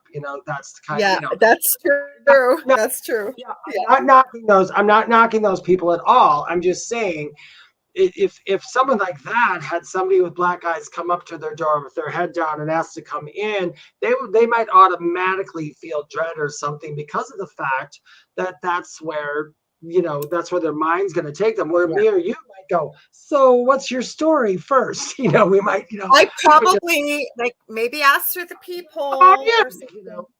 Animals are affected though too. Like animals are like not even like barking, like just whining and cowering. So I don't know, but I'd want to know. Like, dude, what's your story? Why do you have to be invited in? I heard about you guys. What's this all about? Like, why do you need to come in? No, you're not coming in, but I have some questions for you. I would have to ask. And honestly, if a human being would come up to my door that I did not know and asked to come in, I would feel Never. fear and dread. I would know you're not going to. But if a weird creature or something walked up to my door and knocked and said, Dave, I'd be like, what's up? Let's talk. Tell me. I would not care, because at this point, I don't even care about my own mortality. I just want the info. So I don't care what you do to me. Yeah, I but you just got want to to know. live long enough to share it. You got to remember Yeah. that. Now, if you're going to get the info, you got to be able to share it. Yeah. While you're telling me why you're killing me, I'm going to put my phone on. So let's record this. Yeah, but Yeah. that's just kind of how I am. I think that's. eh, I like I said, I am one of those people. I can't say, because it's not something I know from a near death experience. There's nothing in my near death experience that gave me that information, so I can't make Right. the call. That's not fair of me to make the call.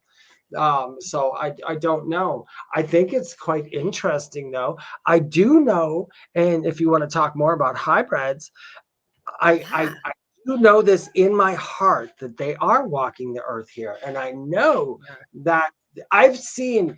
You guys, what my regular day job is, seeing a lot of people in the public eye all the time, walking by me and all that. I tell you, I look at face shapes and I look at people, and I will turn on my little psychic stuff just for my own fun as I walk by, and I'll be like, okay, troll reincarnation, okay, elf reincarnation, okay, that is an alien. I know that's an alien.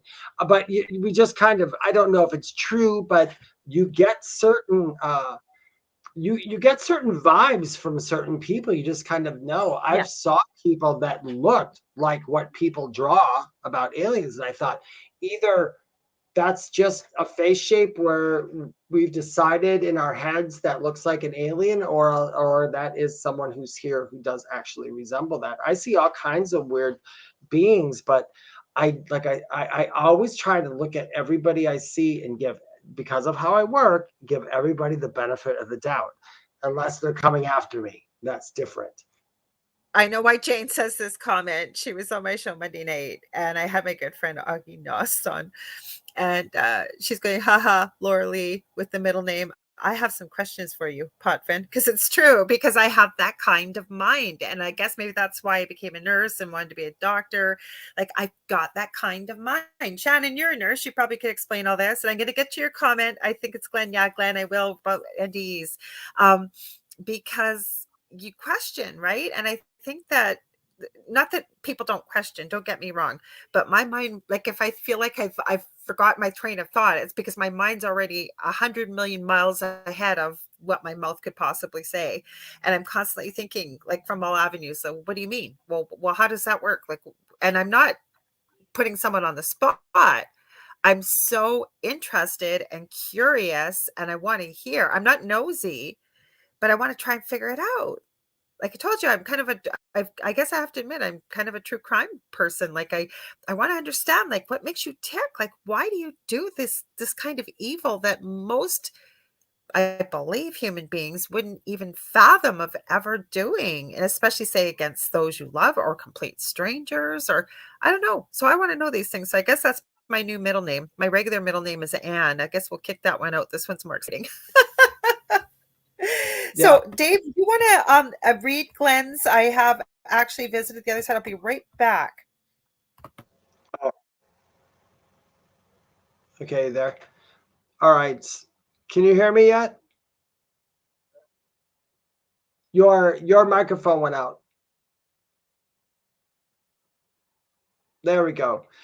So Glenn has put here, I have actually visited the other side twice, had close to a half a dozen NDEs throughout my life.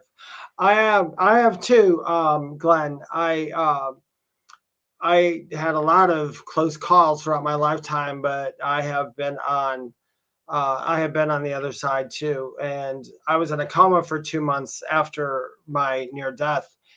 So I got to see a whole lot of stuff. Like I said, even though I was over there, there's some stuff I don't know about from over there. I can't comment on it. I mean, people think that when we have an NDE, we automatically know every bit of information that there is to know about life and everything, and there's not. I mean, we don't even know all that stuff during our NDE. We only know what we're given. A lot of the stuff I've been given over the years, over and over, as I said, I've been talking clearly with my guides since I was a child. That doesn't make me a better person than anybody else. It just means when I had questions, I was always able to ask and get some kind of formulated answer.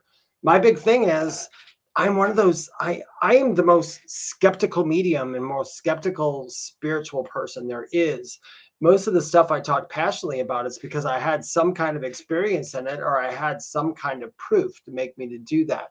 If I don't have any proof or any experience, I can never say that nothing is there, you know? Oh, let me see. I'm just looking. But welcome back, Glenn. I'm glad you survived them both. I was seeing if there was another comment that I missed over here before. Let me see. Shannon K says, I totally agree, Lorilei. My husband always says you meet someone and in 5 minutes you know what they are allergic to, whether they're from. Yeah, Lorilei does that. I don't do that much. I just kind of, But I always want to know. The more inquisitive we are, the better. My kitty's going crazy. Glenn wrote down, I agree, you're only given the tools to fulfill your mission in life. That's absolutely correct. So for anybody who ever asks, like I couldn't, before my NDE, I couldn't talk to animals. I didn't even have animals on my radar that much.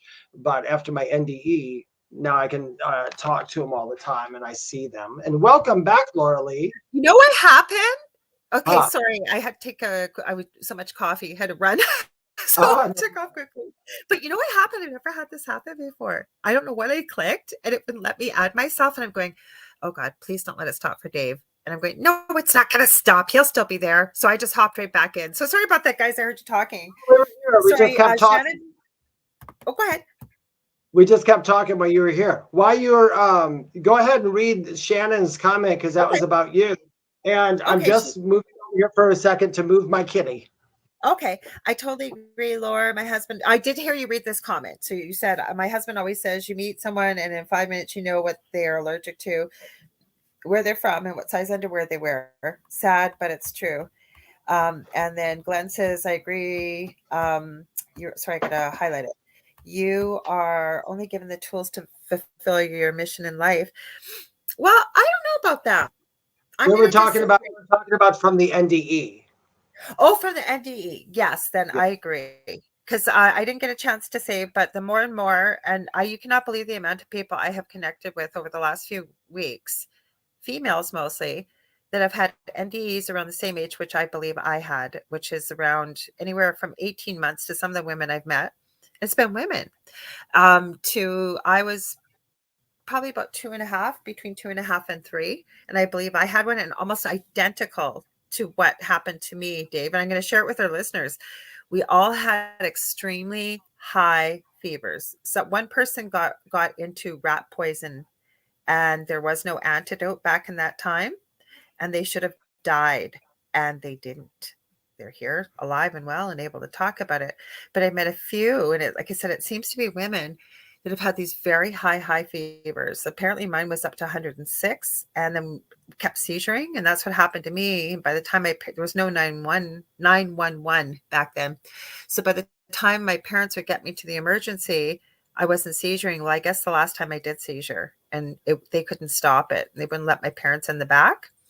And then I was in the hospital for a very long time. And my mom said they were given very little information about what happened. And again, it was very unusual. Same thing. Okay, so this is it with these tools with the NDEs. I'm going to share something else that happened cool.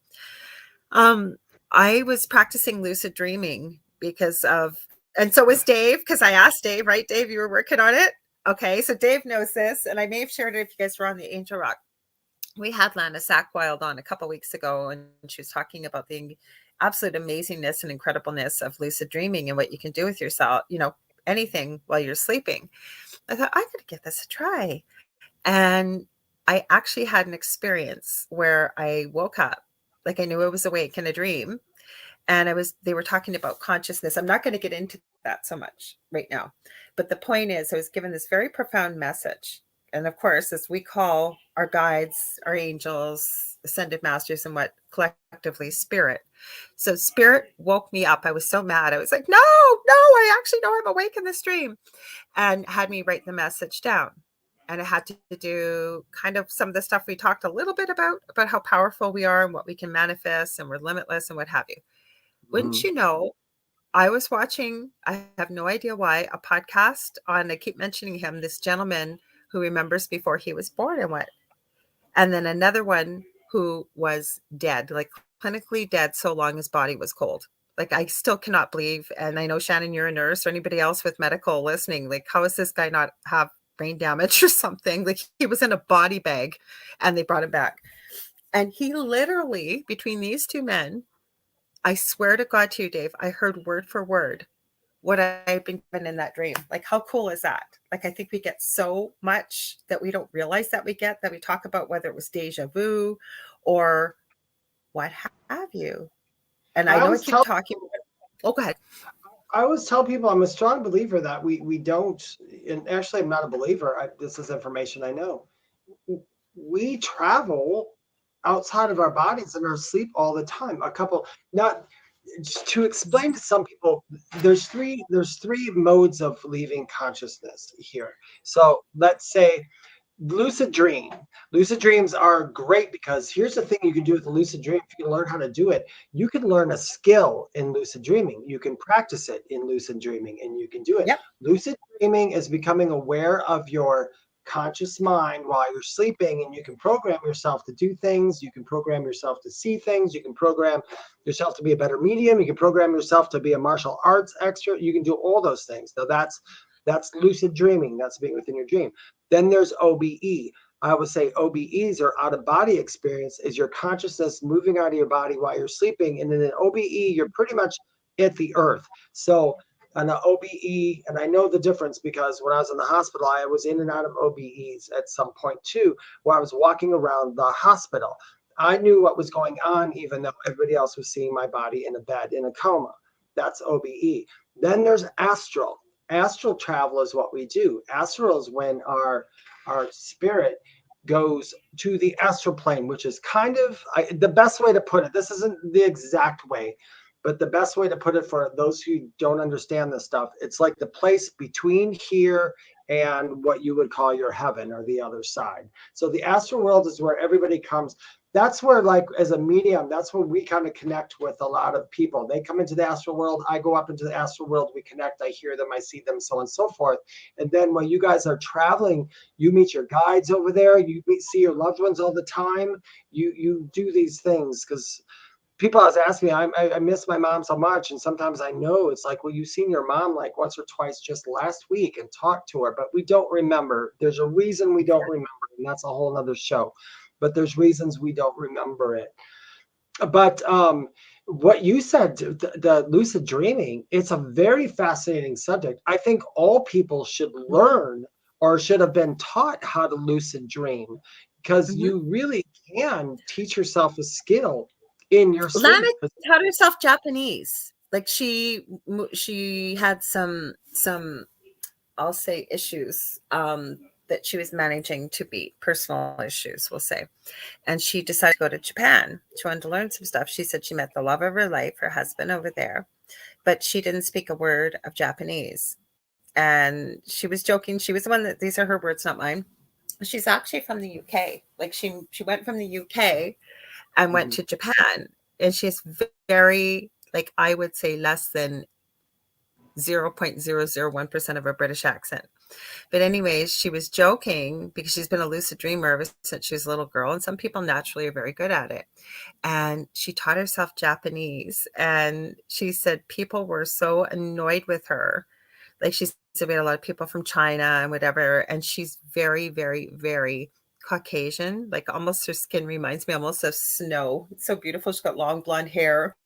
And she said, here's this little white girl from England and she's acing Japanese. Like, how is it happening? And she goes, I had this secret. She goes, I was practicing it. I was doing all kinds of stuff in lucid dreams. So she said that's how she's built the business she has and everything else. And it makes sense because we're so open while we're sleeping, right? And our subconscious and everything else. Shanna says, can I lucid dream myself to exercise? Kidding. Just adding humor. We love humor. Let me, after you're done, Shannon, that might sound funny, but I'm going to tell you what you can do to help with that in a lucid dream. Go ahead, Lorilei. I'm sorry. Oh, no, there was nothing. I was just going to say, Dave and I love humor. So yeah. Gosh, yeah, absolutely.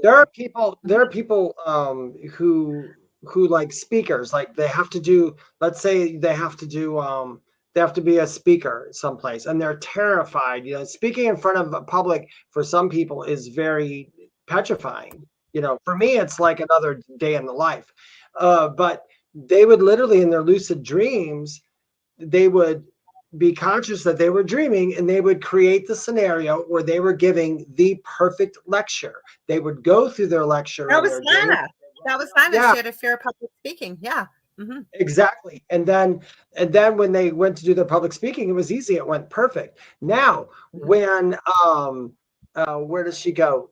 Shannon said, can I lucid dream myself to exercise? Kidding, just adding humor. No, we love humor, but that's not so far-fetched, because in your lucid dream, you could teach yourself how to eat, what you need to eat, what you want to eat. You can see yourself how you want to see yourself ahead of time and work. That's going to all get embedded into your subconscious when you wake up. Because like Isaac even said, you'll wake up exhausted. You Oh, actually, Ian. if you're in a lucid dream and you're doing these things, you would wake up exhausted, because emotionally, I guess maybe your nervous system in your body is actually maybe activated. I'm not saying you're going to build tons of muscle while you lucid I dream. think we're reprogramming.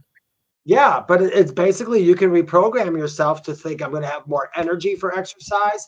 I'm going to be able to do it. I'm going to be able to lift large amounts of weights. I'm going to, you can do that in lucid dreaming. I guess I'm not a professional in lucid dreaming. I know there's Charlie. I think his name is Charlie Moore or Charlie Murphy. I think it's Charlie Moore. Charlie Moore got a YouTube channel. I watched him a million times. He has books about lucid dreaming and such too. And it's just fascinating.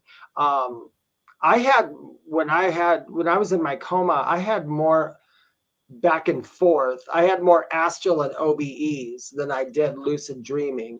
The lucid dreaming that I did have, I'm very aware that it was lucid dreaming now. So I've never added that to my book of where I went because I'm like, no, that was lucid dreaming. That was me just having a little fun while I was laying in bed sick. Well, we got to do something with that time, because I want to add this that went with what we're talking about in a way, backing up a bit to Glenn's comment about he said, my NDEs showed me how to be able to basically have to utilize the neuroplasticity that we all possess within our brain, because we do. And you had said that you had a very bad head injury, and that's the beauty of the brain and children are much better at it than we are. And it's not just the brain, like the heart can do the same thing. Like people that have had like major blockages in their hearts, and eventually they start having symptoms and they may need to have like a quadruple bypass. I'm sure we've heard of that or whatever.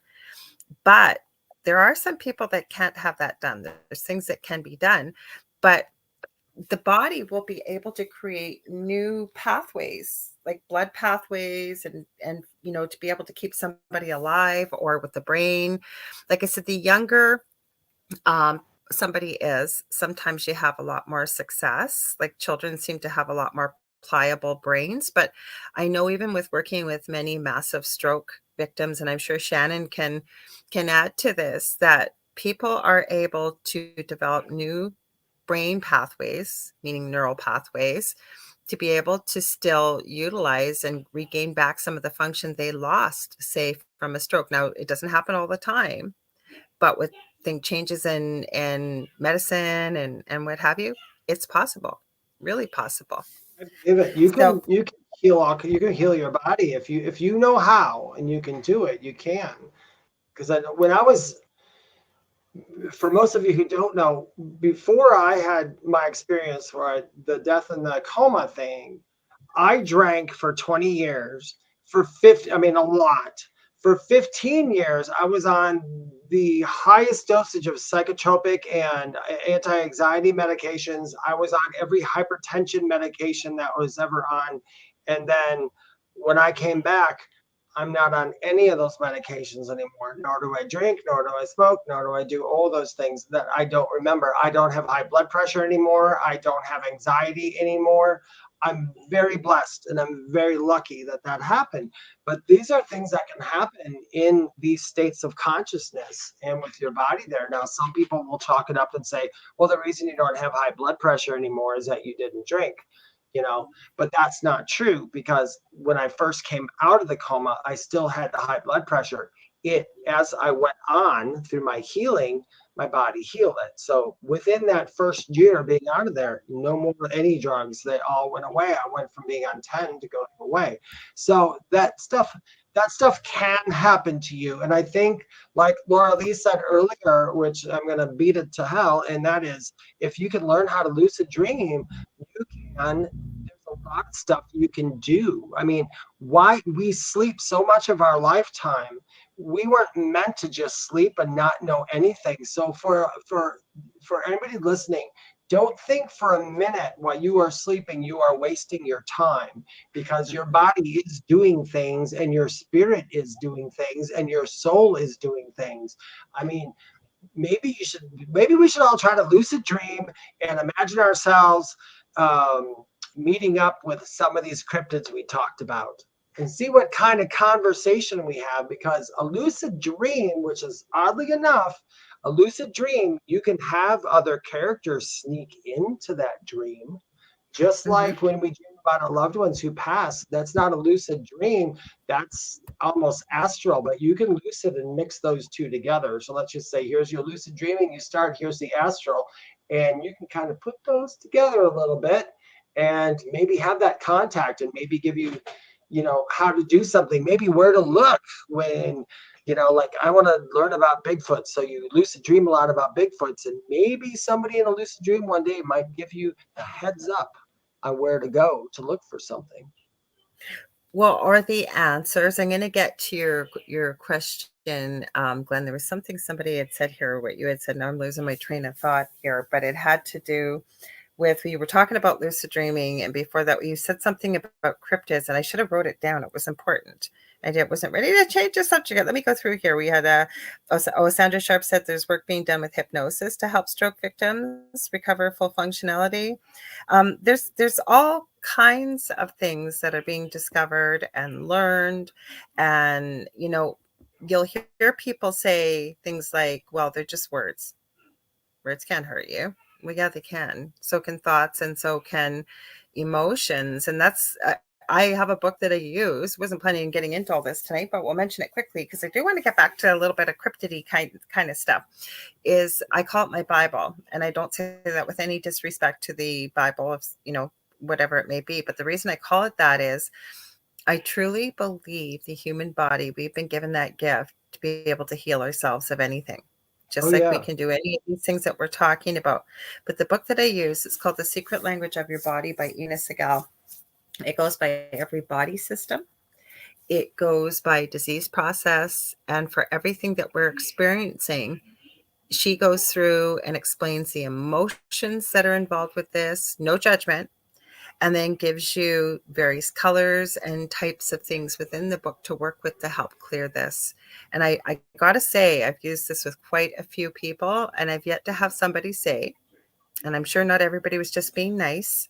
And I almost feel bad, and I got to realize, especially as a psychic or medium, that even though something doesn't mean anything to ourselves, I have to remember that I'm just the mailman, if you will, mail woman, that it's not supposed to mean anything to me. It's supposed to mean something to the person I'm delivering the message to. And without fail, every single person has said, oh my God, that is so me. That is so me. So kind of cool. Oh, by the way, I forgot to wish everybody, we're going to go a little bit longer tonight, not too long, because we're going to be, maybe we're kind of scooching you into our new time zone for next weekend, final time zone.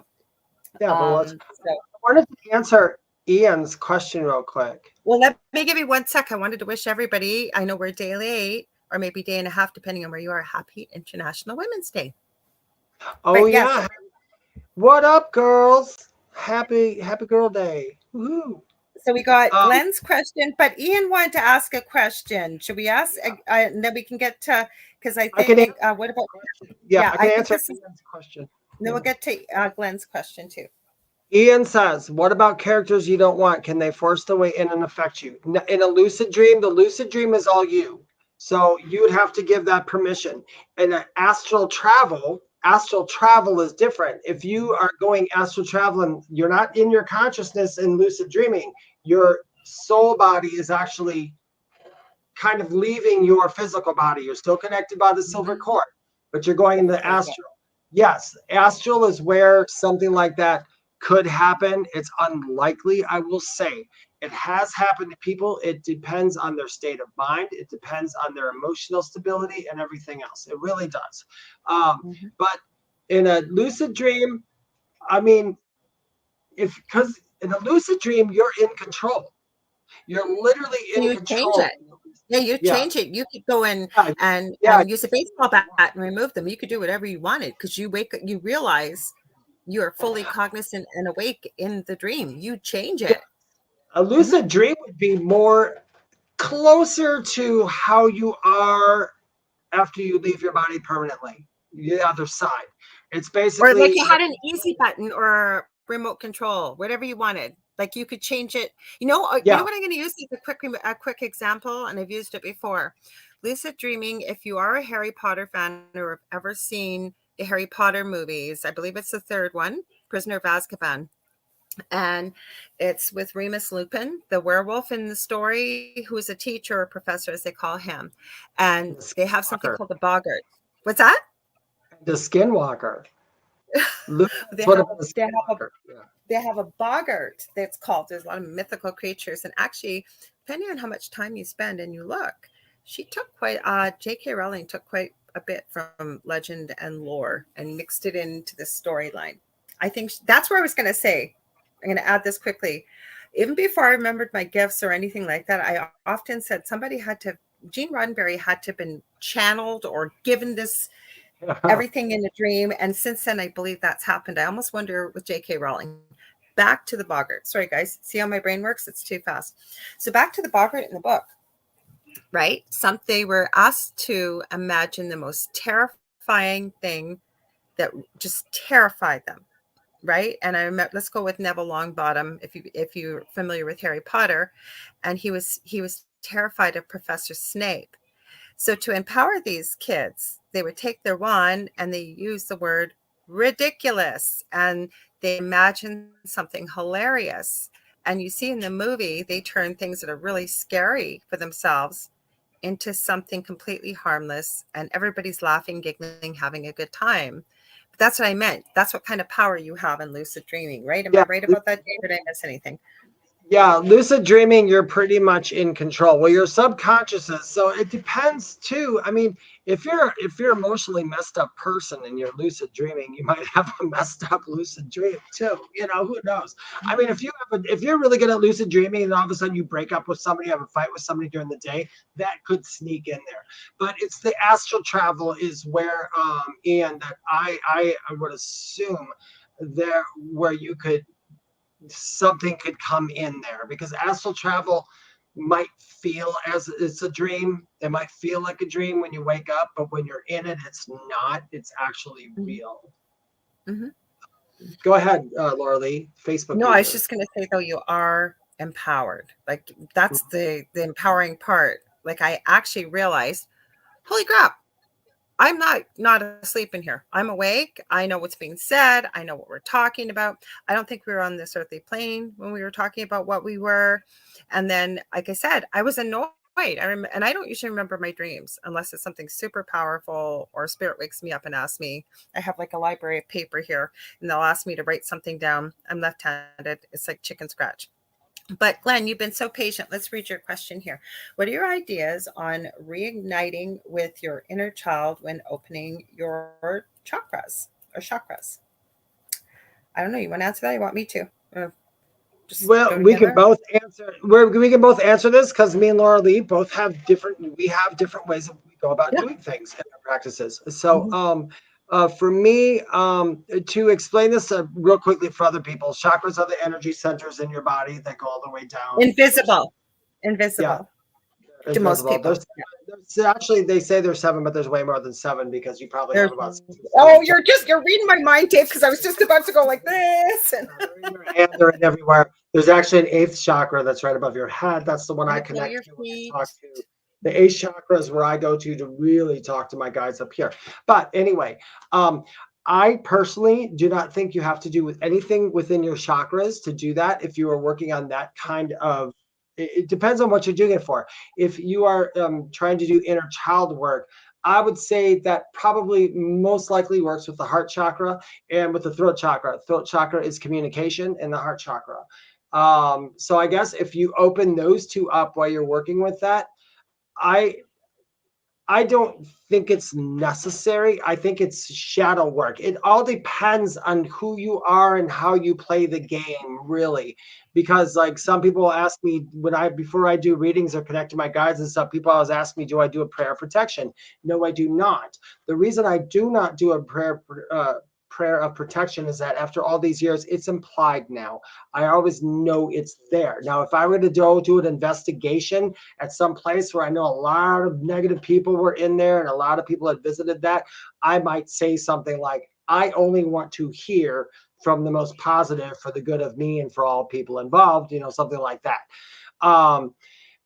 Inner child work, I'm not an inner child work kind of guy. I don't call it that. I call it something a little different, but I know where you're getting at.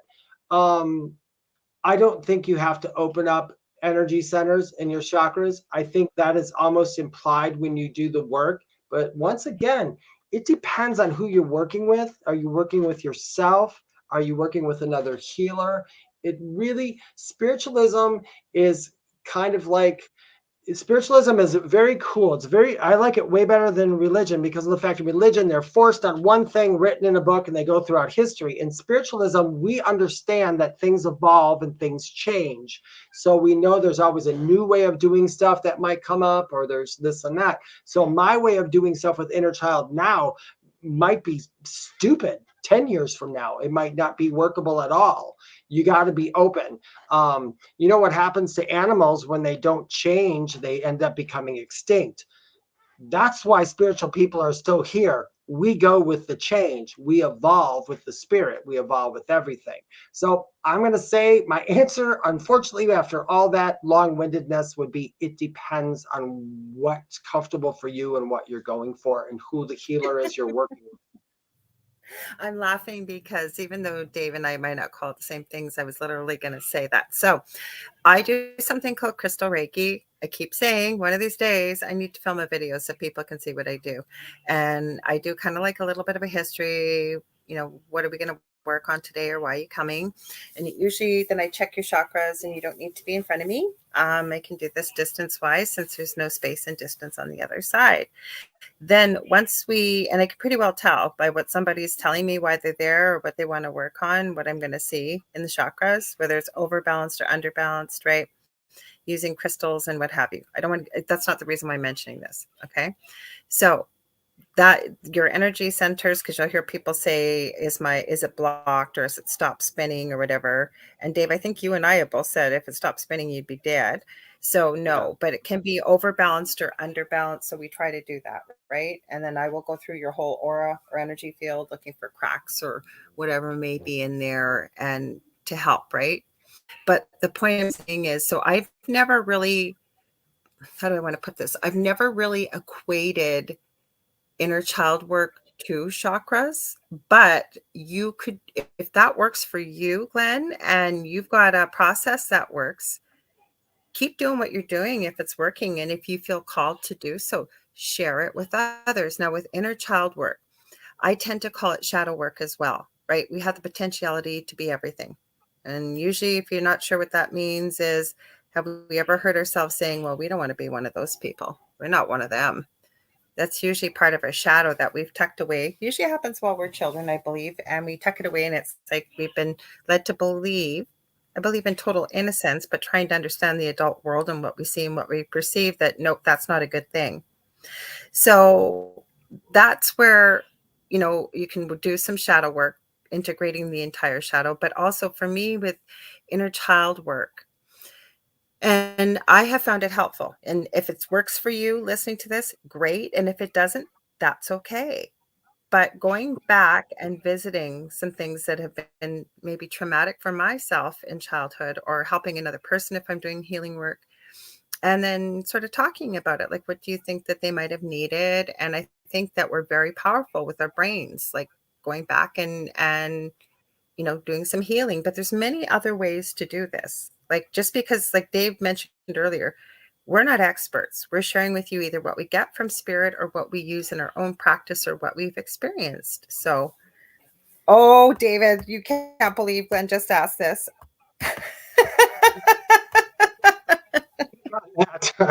I can totally speak on that. I know why, because Dave and I've had many conversations, not even before we started doing a show, but when we were on each other's podcasts as well as privately. So you want to read that out for Glenn? Yep. So Glenn asks, can either of you talk on the issue of walk-ins? Yes. We both can. First, if you don't know what a walk-in is, It's basically if a soul here is ready to go, something happens, they're ready to go, but the body's still good.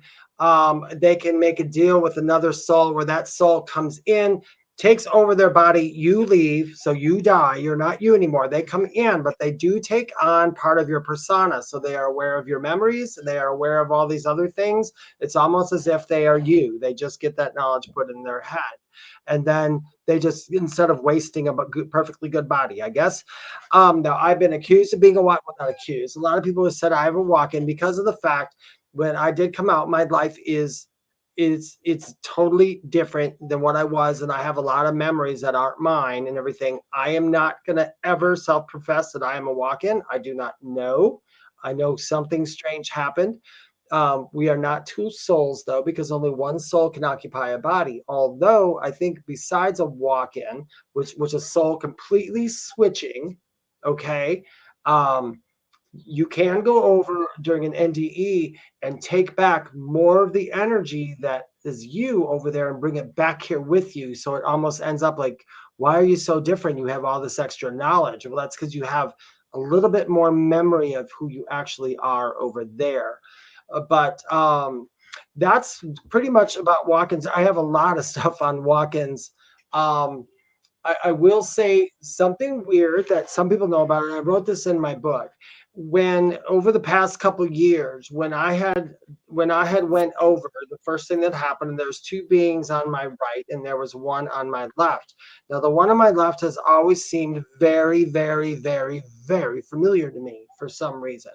I had QHHT done a while back, and during the QHHT, the person who was talking through me had said I was grieving for myself because I died. So I'm not quite sure what that means, nor am I going to speculate. I know a lot of people had said that, and they kept giving me books on walk-ins saying you're grieving because you stayed there and somebody else came back. So I'm somebody else. But I really don't think that. But I do know that I came back with extra something. That I do know. And I do have, so whatever that was, I do have memories of things I've never been to. I often have to check with my parents on stuff when I think about something. I'm like, did this just happen, or did this happen, or do you remember this or something? I always have to ask.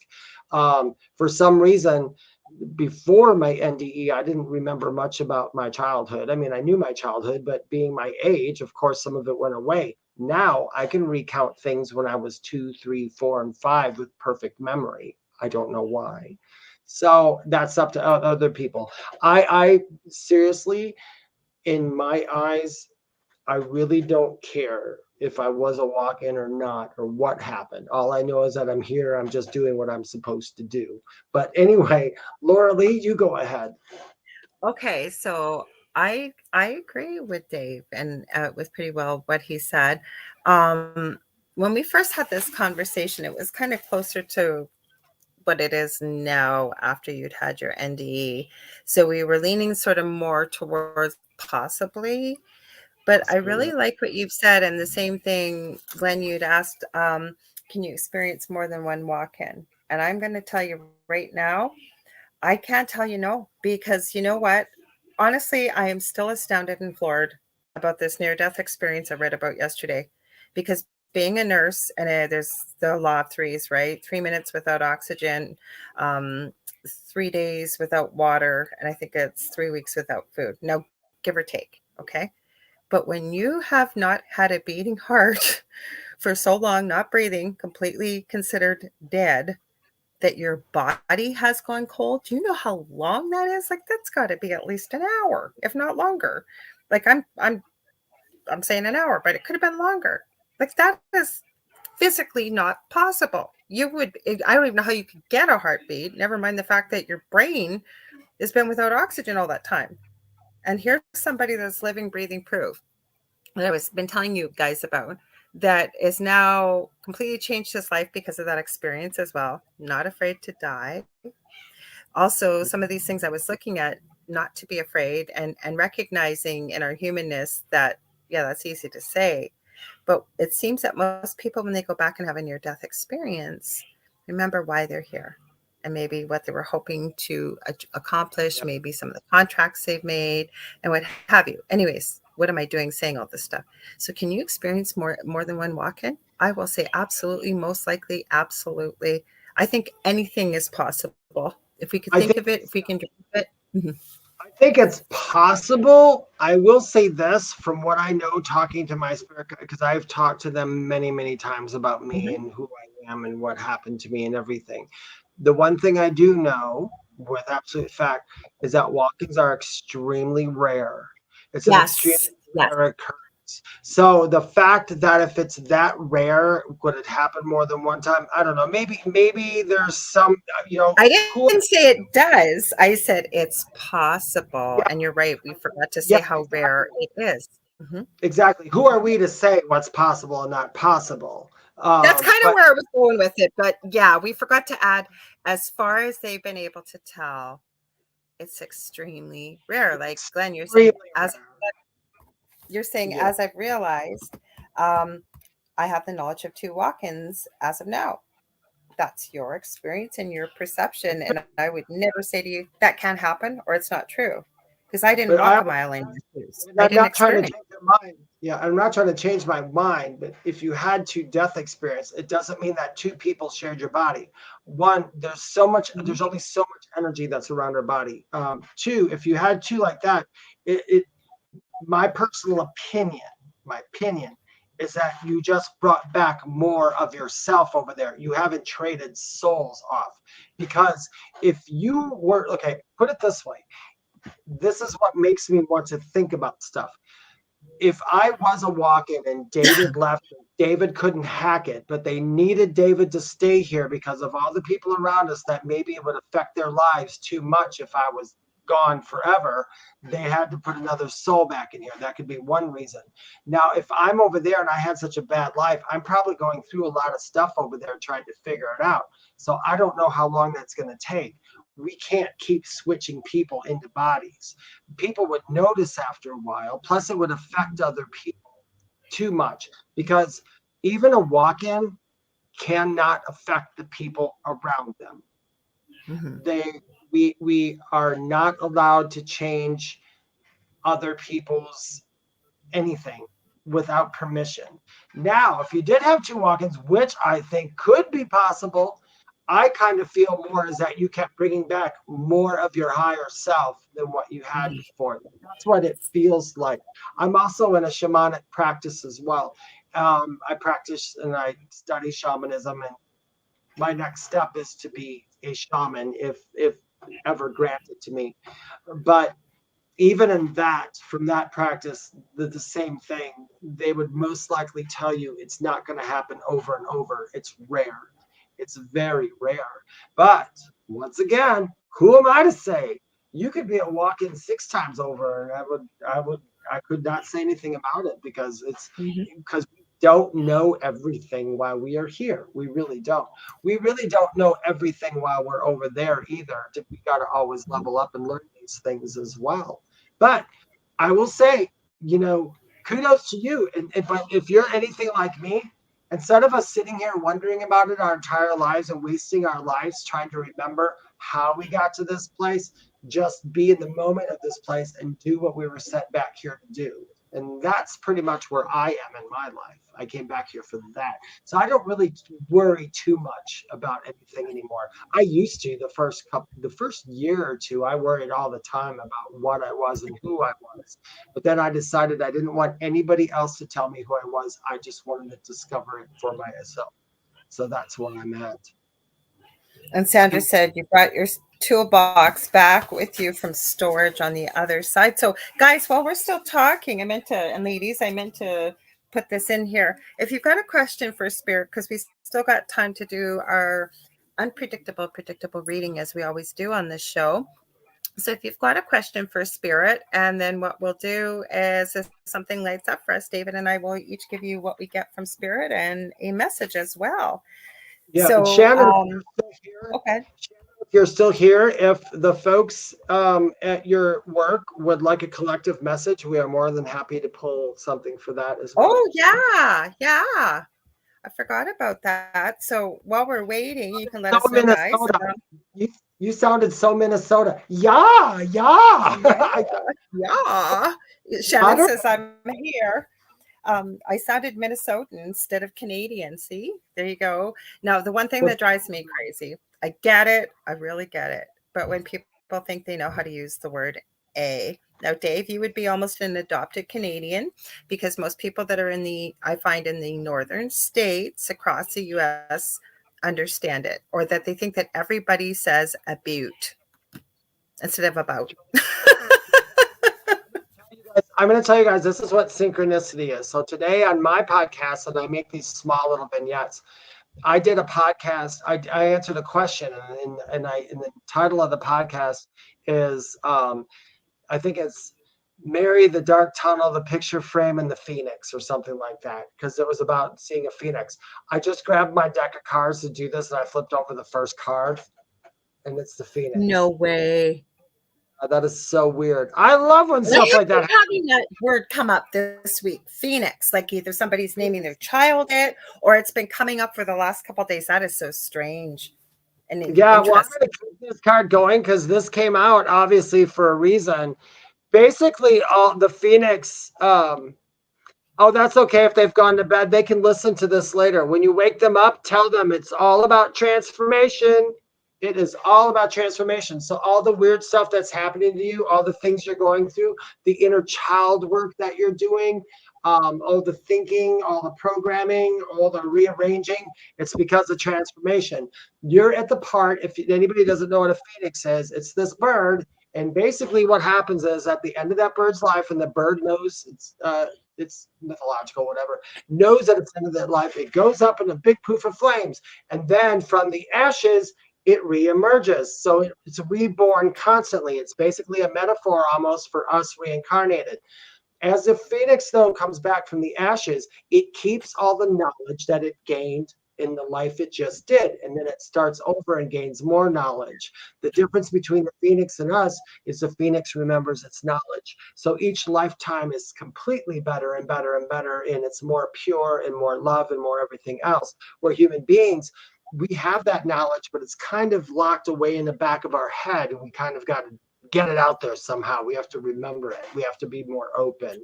So basically that card is just telling everybody anything you're working on, anything you're doing, it's because of the transformation. You're pretty much getting to that point where you're going to burst into flames and go into that next cycle. And you're going to remember all the stuff. And we're going to remember all the stuff you just went through to get where you are, because that'll help you to go bring your journey forward.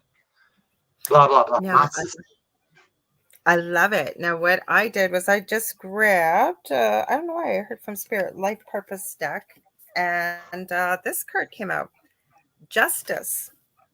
And justice, your career brings fairness and protection to others who need your help. Now, when they say career, what I'm getting from Spirit is what you're doing in your lifetime right now. It does not have to be a paid job. It can be anything like that. Because I keep getting from Spirit as well that being on Earth is recognizing about everything being in balance. You can't have one without the other. Okay, so this includes if you've never done it, maybe your things are feeling really weird, strange, unusual. I know where I'm not usually don't usually get into these kind of things, but we're moving into a very strange or unusual, I should say, planetary alignment right now. Energy is all over the place. We're going through a big shift. So really looking at grounding, keeping things in balance, really remembering, okay, that random acts of kindness go a long way. So by you putting out that love, you perpetuating kindness, especially if it's to strangers, even if it's just a smile to maybe somebody that needs it, but also remembering to take care of you on the inside and the outside, maintaining whether it's energy balance, but also life in balance too. Okay, that this will help you go through it. And even if you're really wondering what the word justice means, take a look at that, because I think that's a real human perspective, what justice is. And what does it mean to you, right? What does it mean to you? Because you'll hear me. I know I've said it. I know Dave's probably said it too. It's not our job to judge. I'm not telling you that it's not your job to judge. That's something I think we all have to come to self-realization with. But yeah, this is for anybody. I believe Dave same thing, or you did that for the PR fans that are in bed right now back home at the nursing home, right? But for anybody that hears these messages and feel that they resonate with yourself, they were meant for you. Yeah. And if something did and the rest of it didn't, take what resonates and leave the rest. So are we just about ready to sign off here, Dave? Oh, we are. You guys, we'd like to thank you so much for listening to me. If you are interested in a reading from me or want to know more about me, you can go to my website, theywhispertome.com. It's the only place where you can go to book a reading from me. I never, ever DM people. You can follow me on Instagram and TikTok at Medium David Hanzel. My YouTube is The Spirit Experience, and my other podcast, which are short little vignettes. So if you have a short attention span, that's the podcast for you. It's called Mystic Stew, and you can get that pretty much anywhere. And Lorilei will tell you when we are going to start our new time, or we'll give you guys a heads up on that. I believe we are aiming for next Thursday. So mark your calendars just an hour later from 7 p.m. to 9 p.m. Eastern Standard Time. And that way we will flow right into the Outer Realm, which is on Wednesdays and Thursdays, one of our biggest shows behind our owner of the network, Joe Montaldo. My mouth's not working. And it's Amelia Pisano and Michelle DeRoche. They are coming up in about, it'll be just over half an hour. So hang in there. They've always got amazing shows. So it'll really kind of flow into things there. So we're aiming for next week. So I always post a banner this week, computer problems and stuff, but we still had an event page and what have you, so you guys will know when you see it. And please be sure to share the network with everybody you know, because there is all kinds of new shows coming on the network, new hosts. Please subscribe if you're able to support the network. I believe we've got with our YouTube channel, you can do that. And then where was I going with this? If you ever want to get a hold of me, you can get a hold of me on facebook.com/The Angel Rock. If you ever want to book a reading, maybe you got a show idea, guest suggestion. I do healing work, as I said. I do mentoring as well. And I will be back on Monday with The Angel Rock from 6 p.m. to 8 p.m. And I have his name. I can see him. I think my brain is not working right now. You will be able to, he's been on before on the network. He's going to be a great guest. He's one of the people I got from my PR person. He's an author. We're going to have a great time. So are you ready, Dave? Shall we say it? Ready? 1, 2, 3. What's at the foot of your bed? Go ahead. Bed. Yes. No, we got it. What's at the word? We try to say this together, you guys, every time. All the time. All the time. You know what? The day that we actually do it together, I will, if we can actually do this one day, I will give somebody here a free 30-minute reading with me the day that we can actually do it. So we're talking about it. We're still talking about it because Dave gets up really early to go back to his muggle job, as I call it, with no disrespect. So we might even turn this into, with the bed theme, a bit of a pajama party. We'll see. We said things are going to evolve and change. We might go pajama party. We might start doing it from our bedrooms in bed, wearing our pajamas. So we love you guys and ladies, all of you. We will see you next week, and I'll see you on Monday. Okay, have a good one. Take care. All right, guys, enjoy your journey. Bye. Hang on. I'm just trying to get it.